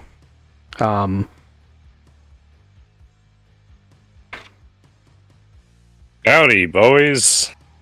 One of which is the Colonel. Oh, good, because I was about to say, we need to see Colonel Rogers. Eric Rogers. I wrote his name down somewhere. Oh, it's up there. I couldn't find it in my notes. All right, Colonel Rogers is like, gentlemen, I'll be honest with you. I had written you off. Thanks. I had thought that you were dead. You've been gone for days. There was reports of the rebels saying they'd shot down a task force out there, and there was all sorts of weapons fire coming from the vicinity that we thought might be some of your weapons, but we couldn't tell. It seemed pretty definitive that you weren't coming back. But I am glad you made it, although I am very curious. I sent you out in a rugged old helicopter, and you came back with a shuttle. How did you get one of their shuttles? We made a deal for it. And some other things. Can we go somewhere more private and have a debrief? Of course. His head cants a little to the side as you said deal, and he waves you forward, and he leads you to a field office in a modular. It's really a tent, but it's a more permanent style tent. And he's got an office set up in the back of it. And he invites you all to have a seat and get some coffee, and asks if you need anything. When he asks if you need anything, he's noticed that underneath your flak jacket, like, your clothes are stained with blood. Ghost. Taylor is pretty badly injured, and as you guys are walking over there, even though you put clothes on over top of it, you're bleeding through cloth. I need a medic. He's like, I think you need a hospital. Perhaps we should wait for debriefing you specifically. I'm sure your teammates can deal with that while we send you off to get some medical. Yeah, you guys tell him what happened. I'll be back. Give him the good drugs. Thanks, Luca. He needs the best. He was gunned down in front of me. Okay, well, they stabilize you and bring back one extra hit point between now and the end of today. They rolled really badly, but it's a hospital. They get a +4. So the rest of you guys are going to have to take over this debriefing with Colonel Rogers, who is now like, okay, could someone please explain to me what the hell happened? Oh, we got the what is the thing? The car got that buggy thing back. That's got a pretty cool weapon on it. It's still got the designator on it. Has it been used? I had 6 shots left. 6. Or I had 4 shots left. Sorry. Oh. Okay. Well, each satellite only carries 4 shots, and each designator only links to 1 satellite, so that means it hasn't been fired. That's really good. We were about to send aerospace fighters to just destroy the satellite. The safety was on when I went to look at it for the first time. They may not have even figured out how to cut it on. But regardless, you brought that back, and that's good. Let's talk about the shuttle. Yeah. So they had, and I'm really bad with names, so I apologize up front. They had Colonel Redwood. He was in so they have a bunker where you thought that this thing was going to be, and that bunker was relatively armored, and before we could even see the bunker, they shot the helicopter down, and we lost your 4 men just falling to the ground out of a helicopter. It's a miracle that I and my brother made it out as we did, but eventually we fought our way through there. Oh man, do we have intelligence for you? So, do you know that they have 3 thermonuclear weapons, and they're trying to strategically place them to do the most damage on this planet? By the time you get the word nuclear weapons out of your mouth, his eyes had gone to saucers, and he's standing up now, and he's like, they have what? And they're going to do what? How do you know, and what evidence do you have, and do you know where? We know they're looking to hit the starport. We're looking to hit the upstill part of the capital city, and they're looking to hit a military garrison. And I flip my phone around. And you said Redwood is doing this attack? No, Redwood is the one who gave us all this information and pointed us to exactly to where these shuttles were. And we gave him a shuttle. He has one of the nuclear weapons and is leaving the planet because he is no longer part of the rebellion. He's mad that leadership inside the rebellion wants to incinerate innocent citizens. I just want to ask, how come Thodubs and Ronan haven't intervened at any point during that entire speech?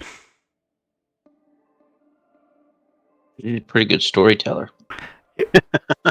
Except for the like, do you really want like everything he just? I can't believe you just divulged all that information. Yeah, we should definitely leave out the redwood thing. No, it's impossible. It's impossible to change that. It's too late. I'm just sitting here as a metagame GM. I'm saying to you as players, that was a point at which you should have intervened. If you had those misgivings, Thodubs, you should have not let him have that speech. Copy that. So first off, Rogers is now, he's like, there's no nukes. This is misdirection. You're being played by Colonel Redwood.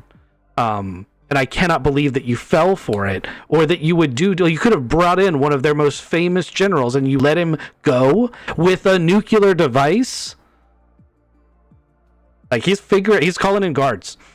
Yep, but wait, what? Yeah, he's calling in guards. You guys committed treason. You let him go with a nuclear device. You let the leader of the rebels go, one of their main guys go with a nuclear weapon because he said there were other nukes. I mean, we've got evidence from, like, here are the data cards. Like, let me look through these data cards real quick and find you some real intelligence. So you do have data cards, and you do have maps and plans of potential places, and he is looking that over. The guards have showed up, and they are asking politely for you to relinquish your weapons. Not happen. Are you sure? 50-50? We're not gonna shoot you guys, right? And I pull up my pistol and I put that down. Like, we made it out. We got you the thing back. So he's reviewing the data cards that you put in front of him on a tablet. There are now 6 guards surrounding Ronan, 2 of which have their weapons drawn on him. And they're asking, not as politely, if he will relinquish his weapons. I will very reluctantly relinquish my weapons. I agree.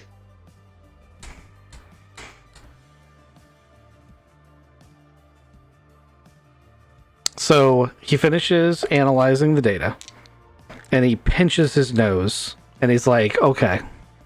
So on the one hand, there might be these 2 nuclear weapons because these plans are very precise and they have the IDs of people that we can go look for and go find out if these are telling the truth. But regardless of all that, you let a war criminal leave in a atmospheric or exospheric capable shuttle with a nuclear device. This is not good. I mean, if you were one of my men, you'd already be shot.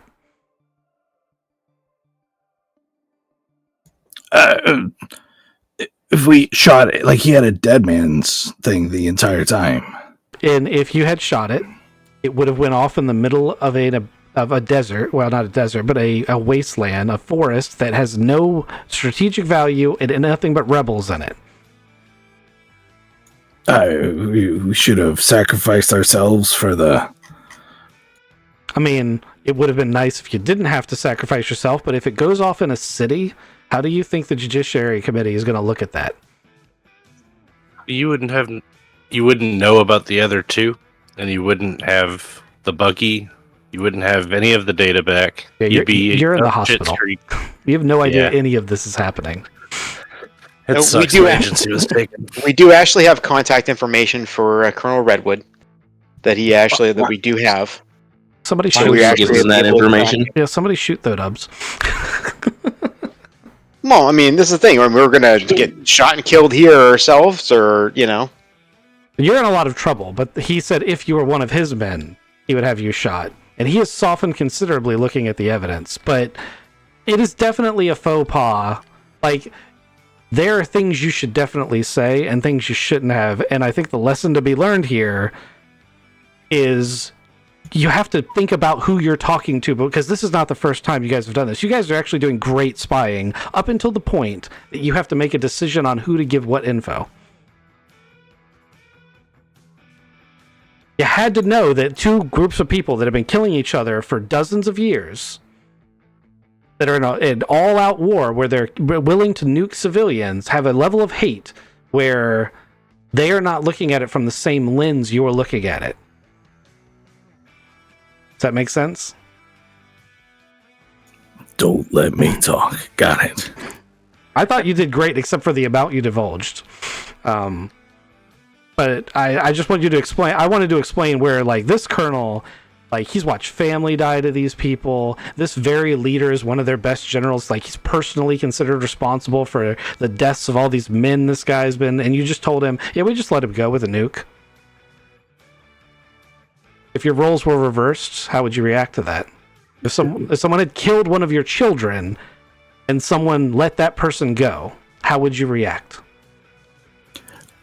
I understand all that. I just have difficulty trying to lie about certain things. I was real proud of myself for not telling him anything about that magic AI we have in. So that would have been a bad move too, but only in that he would have taken it. Yeah, so I was very specifically not going to tell him about that. Happened to forget that he was real mad at the rest of the rebellion. Not the rest of the rebellion. I will tell him we killed like 20 people and we left 4 to die. So he's going to be like, all right, so I'm going to go try to confirm this intelligence you've given. I will have to ask the higher ups how to deal with your liberty you took with the war criminal. But for the time being, what I'm going to do is we're going to go try to verify this intelligence and see if we can find out if these other nukes really exist. If they do, and this intelligence that you've given me on these chips is valid, I can probably smooth some things over for you. But don't leave yet, because we're going to have to sort this out with the judiciary. Technically, what you just did was commit a war crime. So we've got to sort that out. Yeah, I mean, there were 3 shuttles dropped in. Those shuttles are going to different places. Like, I'm very confident in that intelligence. And I sit down, like 4 guards staring me, and I lean back. I think I did well.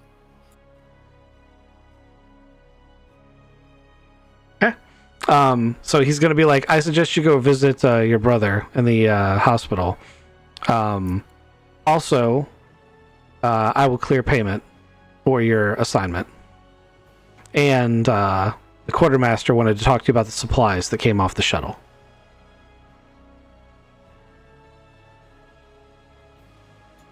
Like you're requisitioning those, or yeah. Whatever. You said I can go see my brother? All right, I'm gonna see you. Yeah, absolutely. And you can have one of the other players handle talking to the quartermaster, because I think it would be reasonable that Luca would want to run off and see Taylor. Mm-hmm. Is he's still giving us payment even though we supposedly committed treason? So he is, and he's going to give you your weapons back because it looks like the intel might pan out. But you're kind of under house arrest. Like he's told you don't leave. Yeah, just got confused there for a second. Well, so there's an order of events here. He got really mad, and then his character's name's escaping me. Luca handed him a data chips that said it's in these exact places with these exact people. And he said, well, that's a really easily verifiable fact.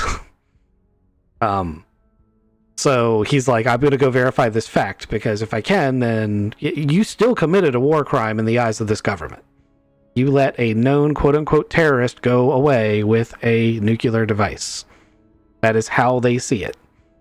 But got paid to do it. I wouldn't make that statement if I were you. I was just confused there for a second. I just like, okay, hey, we got some money for this. I mean, if you don't want me to have this guy be reasonable, I can re-roll his dice. He might come up, you know. No, I was just questioning. I was just wondering what's going on. Words gift, horse, and mouth come to mind. Okay, so Let's follow Ronan and Thodubs, who are dealing with the quartermaster. Sweet. So you guys go back. The shuttle's being unloaded. There's the tech swarming all over it. They moved all the vehicles onto the landing pad. They haven't really done much with your van, but they did move it out of the shuttle. They've got Luca jumps in that van and drives away. Okay. Going to the hospital. There are 2 guards that wanted to stop you, but you were too fast for them. And the dune buggy's actually, it's halfway through being disassembled by some techs who are just trying to get the designator off the top of it. One of the gentlemen in a officer's looking uniform has a clipboard and is like just rummaging through all the supplies that you guys took out of the armory. And you two are led up to this guy.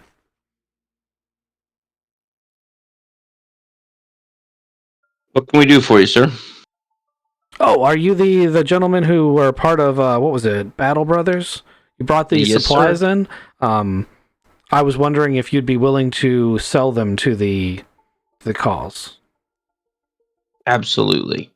Do you have a preferred rate for them, or should I just see what the market value is? Market value is fine with me. Okay. So he has a little tablet and he puts it on his clipboard and he starts tapping away and it's like, I can give you maybe 80% of market value for these, and I can move them all at once, or you can take your risk on the open market and try to move them crate by crate. Unfortunately, I can't afford to give you full market value for them because there's just so much here. 80% and moving them all off my hands at once is absolutely okay with me. Excellent. Let me get some stuff together for you. Okay, and he's going to start having those crates categorized and moved, and we are going to give you a card. We're not going to give you a...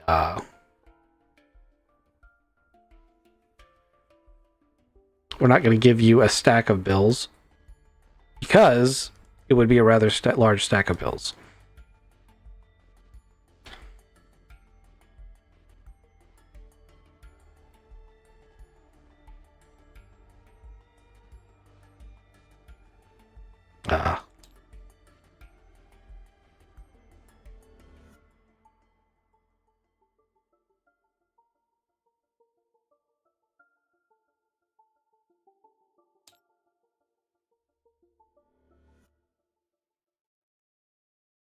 All right, so you end up, he comes back with a transfer chit and electronically gives you this card. This is in local United Colonies or Emirati currency. And I appreciate he says, can I offer you gentlemen a ride somewhere? It looks like your friend took off with your vehicle. it. Can you take us down to the hospital, please? Sure, and he summons a guy in the equivalent of a Willys Jeep, and they start rolling you to the hospital. As we zoom in on Luca and Taylor, Luca trying to explain to Taylor everything that just went down in the tent. Look, they almost arrested us. Also, I remember that doctor from a couple days ago. It really sucked this time around, but I feel a little better. That's good. That's good. You're not bleeding anymore. Did they give you the drugs that just like regrow your liver? I don't know if you got shot in the liver. No. I was there. He said, "Hey, tell me what happened," and I told him what happened. I didn't tell him anything about the secret thing in the back of the thing, but I did tell him that we talked with like their leader guy, and then we sent him off on the thing, and he was real mad. And they said that we committed a war crime. Yeah, that was probably pretty silly. We should have just raided a bunker, stolen a couple of things from intelligence we got from that bunker, told them about the nuclear weapons, and then left. Said maybe Yeah, if you had told him like the colonel was dead, and then the colonel comes back and is not dead, yeah, that'd be shitty, right? we didn't see the colonel at all. I forget that. I was trying to lie about too many things. But I get you, buddy. I mean, it's good you tried. I'm sorry I was in the hospital while you were doing it. No, you need to feel better. I'm just happy that you're doing better. Do you need me to get you some Jello pudding? I need to get the hell out of here. That's what I need. This place smells like death. You should be Yeah. feeling a little bit better, but you are far from being released from the hospital. I mean, technically you could check yourself out, but you are not cleared by the doctors to leave. If I stay here, can I get my dex and endurance back? Yes. Like more? Well, that's what we're going to Okay. do. So each day I make a roll with their modifier. It's supposed to be each week, but we're going to do each day because I feel like that's better up to a point. But that's how you get it back. Like if you were to leave the hospital right now, you'd make an endurance roll every day. The effect of the endurance roll is how many points you either gain or lose. You can die. Literally, your character can die from you leaving the hospital early. Luca, I'm gonna have to stay here, but I don't think I'm gonna take a bullet for you again. I wanted to take that bullet for you. I gave them as many bullets as they gave you right back. Yeah, so you go little Rambo thing. That was cool. Alright, well, I guess I'll stay here. Have you seen this new game on your phone? It's pretty fun. I'm going to be right here on this little cot right beside you. Hey, you should call that girl again. You got shot now. That's way cooler than your brother getting stabbed. No, it's not gonna... I'm just gonna sit here. Yeah, we're just going to sit here. And then your two buddies show up. All right, guys, he's feeling better, but he's got to stay here a couple of days because he's got to recover. He's got to be in hospital care so that he gets their revival bonuses over the next couple of days. He's kind of mad at me because I talk too much, and yeah, he's waiting for you now. I'm gonna head down and get him some of his favorite foods. I'll be right back. So on day 2, you get plus 6 more points, and on day 3, you get 6 more after that. I'd be done day 2. Okay. That's cool. Sweet. Okay. So you basically have one more day in the hospital. You guys don't have to stay here. We don't have anywhere else to go. We're kind of on house arrest because we didn't stop your brother from talking too much. That's he kind of said a little bit of that, but what actually happened? Were you in the room? Yeah, we were in the room. And we were focused on not letting everything out of the bag instead of focusing on not letting much out of the bag. And we definitely let him talk too much. Absolutely. I'm glad you guys. It seems like you didn't say anything about the new burn intelligence and all of that stuff, right?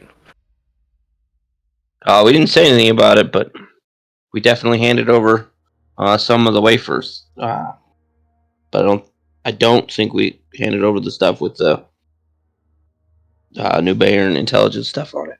That was not my interpretation of what he did. No, I just verified that's where the nukes were. He handed over, so the Colonel Redwood gave you specific evidence that said this is where the nukes are or were planned to be. These are the people that were entrusted with them. And, here's evidence that we had them and then we're going to use them. And if you guys look out the window while you're at the hospital room at the military base, there are all sorts of teams frantically scrambling, going in and out. So shit is going down. We are in the starport, where a nuke was gonna go off, right? You are in a starport where the nuke was going to go off. That is correct. Oh man. We need to get back into the mercenary crew, see what's going on. You can get that from your laptop. You got that here? Can't we head back to the ship? We need to get the adjutant in it. Oh, yeah, that's a great idea. Let's head to the ship.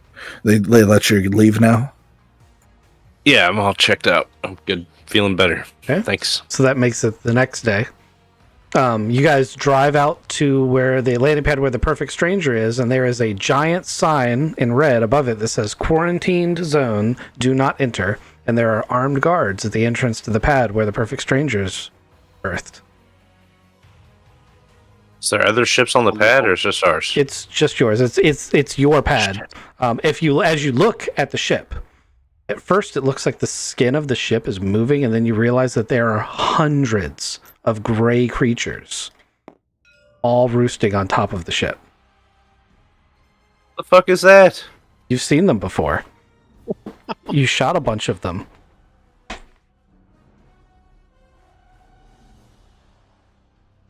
Oh, That's just wonderful.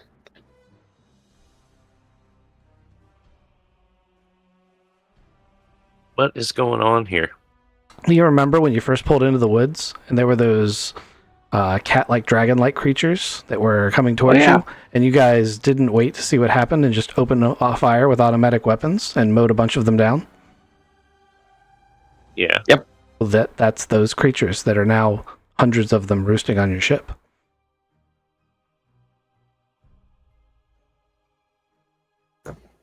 Why our ship? because they remember smell We and haven't been pass it back down. here since then. Oh shit. Okay. So there's guards as you pull up that are just going to hold up a sign and be like, "Sorry, we can't let you past. The ship bay is quarantined." What are we doing about the pests? They're not pests. They're an endangered species that are like the symbol of the planet. It's super illegal to do anything to them. You can't harm them. You can't corral them. You can't kill them. It's, $100,000 in a year in jail for each one you kill. Really? Yeah. Wow. Oops. Are they dangerous? They can be. They're psionic. Oh, So what happens with things like this? Like, This is how do we actually get our ship back? this has actually never happened before. We've never seen them do this before. It's really odd. Normally they come to humans because obviously we feed them. Some people keep them as pets. They're actually quite pleasant creatures. They evolved from ship's cats, and you guys would be familiar with ship's cats. It's an actual thing in the Traveler universe. A bunch of hivers left behind a bunch of ship's cats, and they interbred with some local wildlife and turned into these things. It turns out ship's cats are psionic, and now there's a couple swarms of these things, but they're so few in population that they're considered a protected species. Like I said, we've never seen them do this before. Generally, they will come to the edge of the starport and, they'll play with people and, beg for food and stuff. We've never seen them mass like this before. We're not sure if they're breeding or what's going on. Sorry, they're on You your never seen them ship. attack people? No, they don't attack people. Not normally. I mean, if someone attacks them, sometimes they'll defend with their psionics. They're, I'm not going to say they're not dangerous, but they're not very dangerous.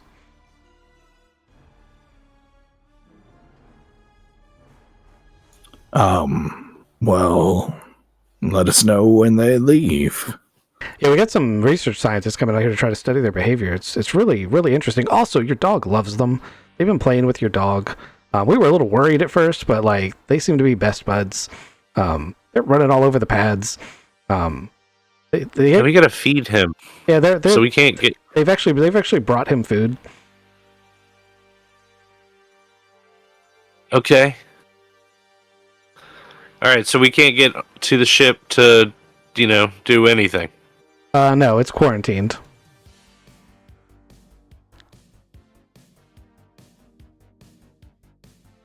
Where are we gonna store this thing, guys?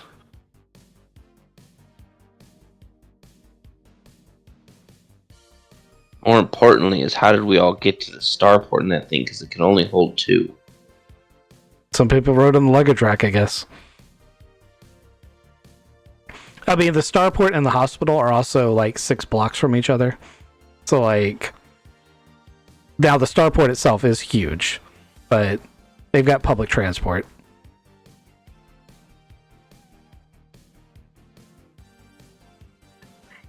Yeah.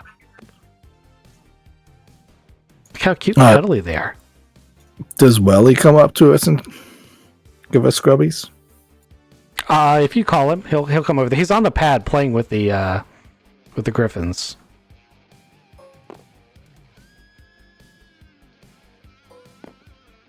Also, let me bring this over here.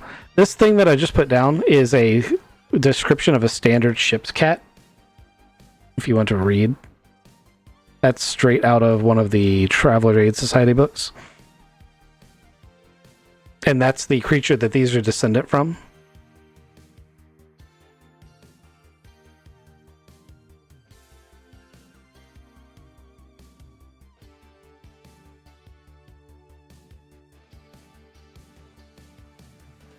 Well, we did a big bad for shooting the other ones. A little bit. Remind me again, who shot them? You and All of us. Holmes specifically were the ones pulling the trigger.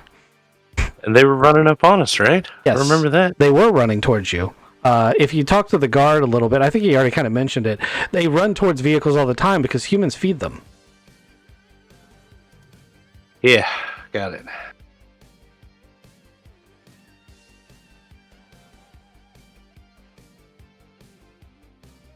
Oops.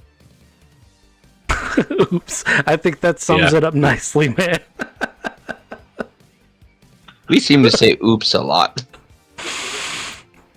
We're good at that. I think you guys did fantastic today. The only faux pas that had me actually facepalm was when Kissick was like, yeah, we totally let the war criminal go. That was the only thing that had me facepalming today. You guys did fantastic so far. I only got 15 minutes left, so there's not a lot, but... He was a pretty nice guy. I kind of liked him. Truthfully, your assessment is more correct than it is wrong. But people who are at war with each other will never see it that way. When you think about, like, even when you're just talking about the soldiers they've had to watch die, like, that colonel and the other colonel are never going to be buddies. They're never going to, even if the war were officially over, they'd never be able to, like, hang out and have a beer.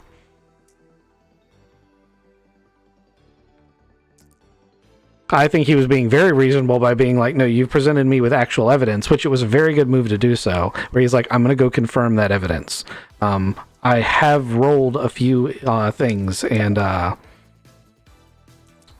long are you guys going to be outside this docking bay trying to figure out what to do? Yeah. I mean, now we need to find a place to stay and storage for this thing. Yeah? And learn more about these little griffin things so we can figure out how to get them off the ship. Yeah. So we'll try to find those things. Place to stay first, I guess. Okay. We need to start adopting some of them. So there's a place called Onyx Row that you've been before that has places for rent. You want to go there? That's where I got stabbed. Yeah, but don't go get stabbed again. No more beer nuts. Got it. No more getting stabbed. Okay. That seems like that's a great plan. No more walking off into the distance by yourself, just like Aiden did, a long time ago.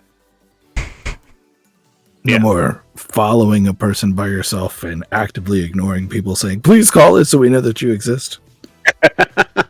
Versus being high on beer nuts and walking 2 steps into an alley. Well, at least I didn't kill a cop, so, you know. Well, that guy won't be stabbing anybody else. We made sure of that. Oh, yeah, he's underneath the car somewhere, or he was.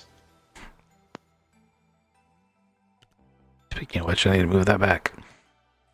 Okay, so you guys get here. There's because it's a mercenary area for like off-worlders, there are like really small hovels that you can get, and there are relatively larger suites. Prices vary wildly depending on what you want. You can also just rent a storage unit that a car fits in perfectly. So you can find all those things here. What are we looking to get? Well, we need a storage unit that's pretty secure, and we need two rooms, at least. Okay. The rooms are the smallest ones are designed for one person, and when I say designed for one person, they're like the size of your closet. And the medium-sized ones are 2 people and kind of like your standard hotel room. Yeah, sorry, I'm thinking, two queens, two Yep. rooms with 2 queens in it. Yep. So medium-sized ones, and then you need a storage unit. So that ends up coming out to like 1,000 credits a night. By the way, because you completed your mercenary assignment, each of you are 5,000 credits richer in your personal accounts. Let me add that. And I'll have 5,050 credits. You guys want to go to a casino? Maybe bet on the Mersk bit. No, I think that's a terrible idea. Why don't we get some room service? Yeah. Do we really Yeah. need that storage unit, or we can just like secure this room pretty good? I don't know if you want to be lugging that thing around into the hotel. The storage unit was for the van, I thought. Yeah, the adjutant and the van. Your probably van smart. also has a giant rotary cannon that at the moment you can't hide because your camouflage kit for it is on the ship. So if you park it in a parking lot, you might come back and not have a cannon or wheels or a van. Yeah, we should hide that. Put a tarp over it or something on top of the Put hiding. it, It can put go it in the a storage unit. unit. Yeah, we're gonna hide it in the storage unit. So renting for everybody plus a storage unit is about, well, we're just going to call it 1,000 credits even a night. So you guys can divvy that up however you want, but it's 500 for the storage unit, another 500 for each of you to, share to have in 2 rooms. All right. Well, I'll pay the storage unit fee off my card right now. I got the 5 down here. Okay, just put them in the trash and I'll collect them later. So, all right, we've got 10 minutes till the end of the session, so obviously we're not going to do too much, but I'd love to hear you guys' thoughts on what you plan on doing about your current conundrums.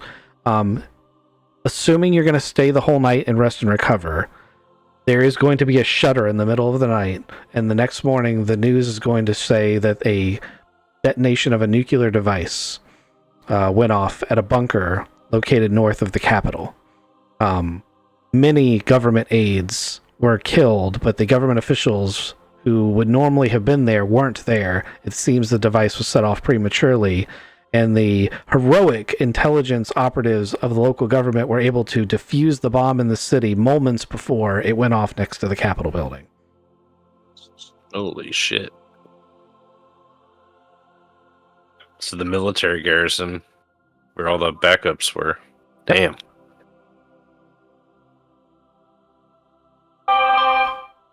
It's the first nuclear device to be used in the conflict, and basically it's every talking head on every channel. Mm-mm-mm-mm. I mean, we did good, right? We saved probably a bunch of people. I mean, considering the other one was supposed to go off next to the Capitol building in the capital city, most populated point on the entire planet, a planet of millions of people. Yes, you did good. Also, if you wait long enough, you are going to get a message from Colonel Rogers, who's going to say there is still going to be an inquest, but it is very likely that all charges are going to get dropped, as far as a war crimes thing go. Woohoo! Yeah. We gotta try to get these fuzzy cute things off our ship. Yeah, I'm gonna look Still need to through pay locals. for our ship too. Yeah, we Just need get a a- lot of money. We need like 80 grand for just fuel. Well, somebody just acquired some money. I got 50 grand from selling weapons. Wow, I didn't realize Yeah. it was that much. Yeah. So you want to try to get another mercenary gig?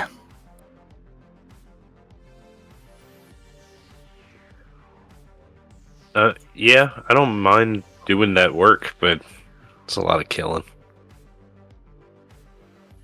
So yeah, I kind of mind doing that work. I got shot too. It was not very fun. Yeah, and even though you've got your hit points back, it's worth noting that RP-wise, you should be pretty tender for quite a while. Getting shot takes a bit to recover from. And honestly, Kizik being stabbed in the kidney should still hurt. You're just healed. That makes sense? Yeah, I still don't drink. I'm still eating only, like, bland food. He's got a story to tell the chicks. Yeah, don't go peeing down dark alleys. A story that every girl should know. You know what? I know how we're going to spend our last 5 minutes. You get a call from an individual on your comm that simply says, I'm an associate of your father's. Can you meet me at this storage unit? Who got that call? All of you. Oh, an associate of Papa, maybe. Yes. Okay. Gotta try that call and response, right? Yeah. All right, let's strap up and go meet him. All right. For purposes of having this map, this area right here will be where the storage unit is. And it is it's basically a self-storage unit, and you guys arrive at the designated time. And there's a individual there.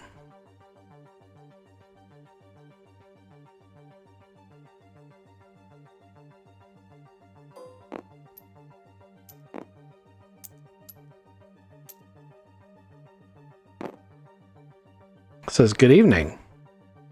I've had a hard time tracking you guys down. But I understand that we have a familiar association.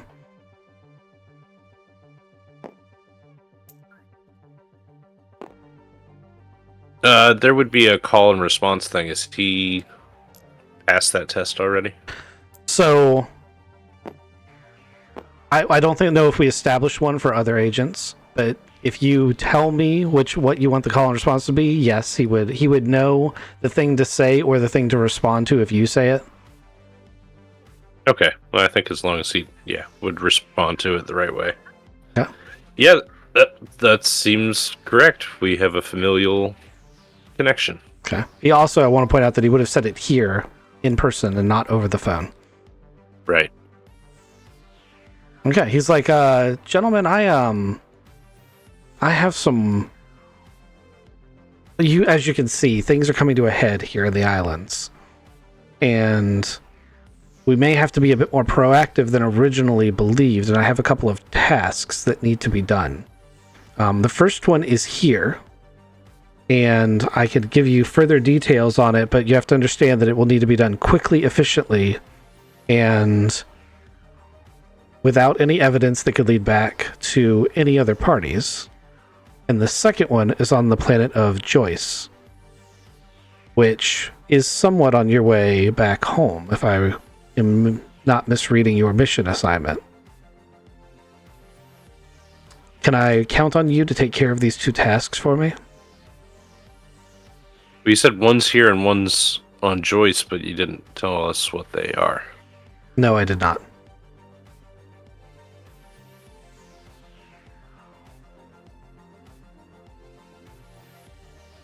I mean, I'm down. Excellent. They are within your skill sets. You have accomplished tasks like these before.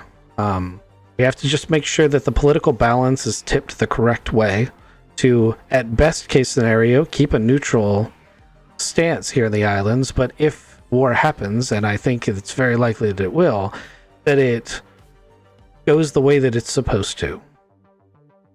Also, I have something for you, and he holds out a key. Well, what's this do?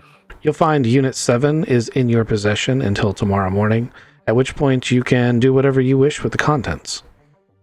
And then he gives you a little nod. I'll be in touch.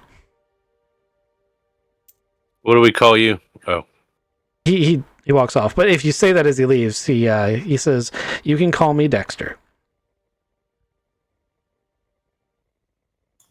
See you later, Dex. I've just triggered at least one of our players. That's Unit 7. Is it in a hidden spot? Are we No. gonna get seen opening it? It's oh sorry, I'm making it bigger because I realized that it would be rather large. It's a self-storage unit. And the doors open out the sides, so it's possible someone could walk by and see what's inside, but it's not incredibly likely. It's like a back alley with storage units on either side of the alley. Is it like where we've got the rock parked? It is exactly like that. It's like almost an identical unit. This one's But big. we're not in the This one- same. You're not in the same one, and this one is bigger. I mean, let's just cover the doors and see what's inside and close the doors right after us. Yeah, I go and open the door with the key. Container is now open, and it's a bag. You may look inside.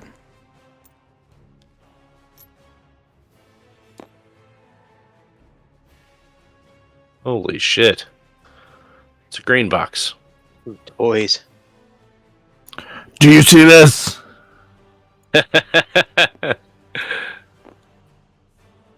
Oh, that's awesome. See, that's a copter right there. That's a helo. We're good. One of those laser carbines, Ronan, is the one that Holmes has on his sheet. Sweet. I get my gun back.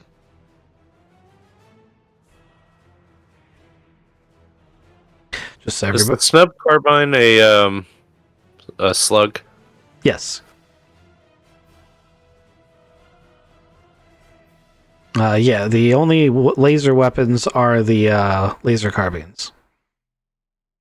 Anyway, all of these are packed away in cases and racks. So, like, as you open up the container, the weapons are on like weapon racks on the walls. The armor suits are like hanging from like enclave things. It's very professionally packed. The only thing that isn't like fit military style to it is the Glass Sparrow, which is simply under a tarp and halfway disassembled for packing. Like the rotors are not on it.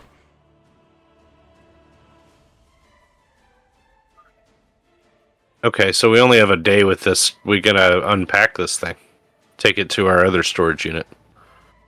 Yeah, the Glass Sparrow and your van are not going to fit in that other unit. No, we'll have to buy another one. Or we could just extend the lease on this one. You can do I that don't if you think- want. Oh, okay.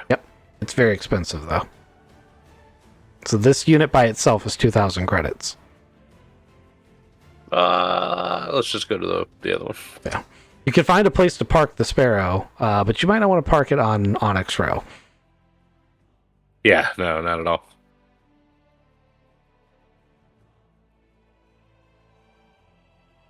You also now are basically going to be walking around with duffel bags full of guns. But that's a next time problem. You're welcome to spend some more time looking at the container, but that's the end of the session. I wanted to give you a little goodie at the end. How do you guys think it went? It was good.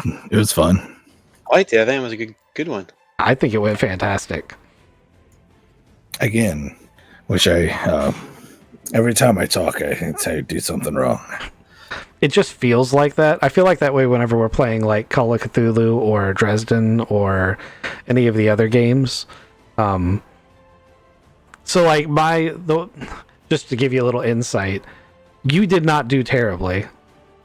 My main gripe with that was that I felt like Ronan and Thodubs you shouldn't have said some of that, and I wanted them to intervene. And they felt, I think they would say they felt like they were like impinging on you doing your role play if they did that, but I would like to have more back and forth.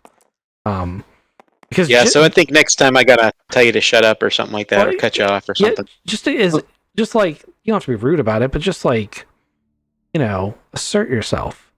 Not rude. Yeah. That wasn't the Yeah, meaning. Not the idea. And the reason is because we keep having these conversations after the session, And especially with Ronan and Thodubs, I'll talk to you guys. You guys will have amazing insight into the sessions. And I'll be like, why didn't you say something for that? Because everyone's going to trip over it. I always feel like I come up with these super elaborate plans for our games where Ghost is the GM, and then I try to implement them, and everything falls apart that could possibly fall apart. So it's a perception thing. And I know, going back and watching the reviews, that isn't actually what's happening. But it feels that way when you're in the middle of it. Truthfully, you did amazing because you provided the data that made you guys kind of big damn heroes. It's just that initially you raised a lot of suspicion because you told him you let a war criminal go with a nuke, and that's still going to be a point of contention with this colonel. Like, he's going to trust you because you just saved millions of people's lives, but he's also going to be like, you could exert better decision making processes. And you've got this mysterious new person who wants you to do work for him, and has this container with all this stuff and this connection to the people you really work for. So there's all of that.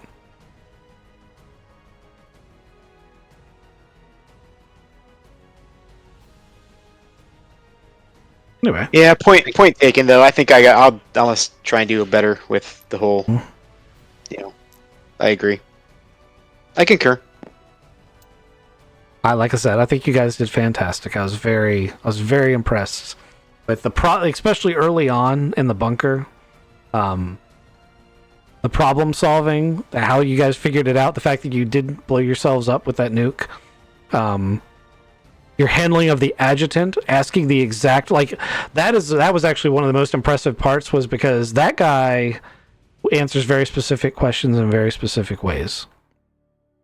And instantly you guys caught on to how that worked and got the maximum amount of information you could get out of him, right out of the gate. And possibly hurt future interactions with him by changing his settings.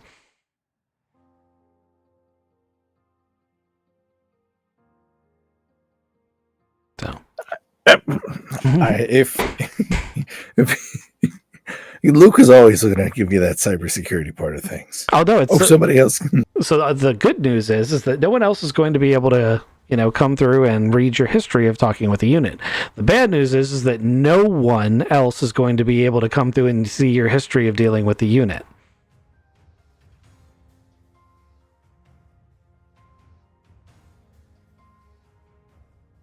But he can still make me a data wafer saying, here's the information I got for you.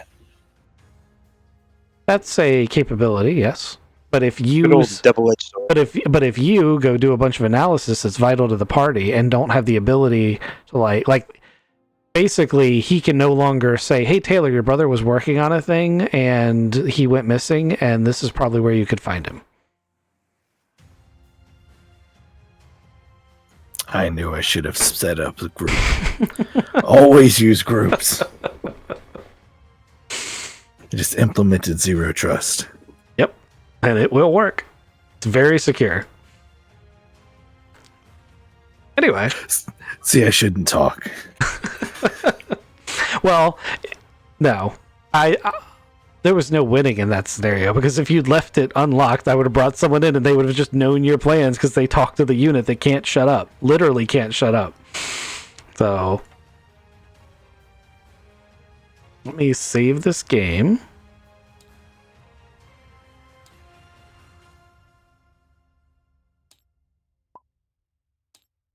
Anyway. Until next time, gentlemen, thank you for playing. Thanks, it was fun. We will be back. Thank you, sir. You're welcome. We will be back online doing Delta Green in question mark, Ghost?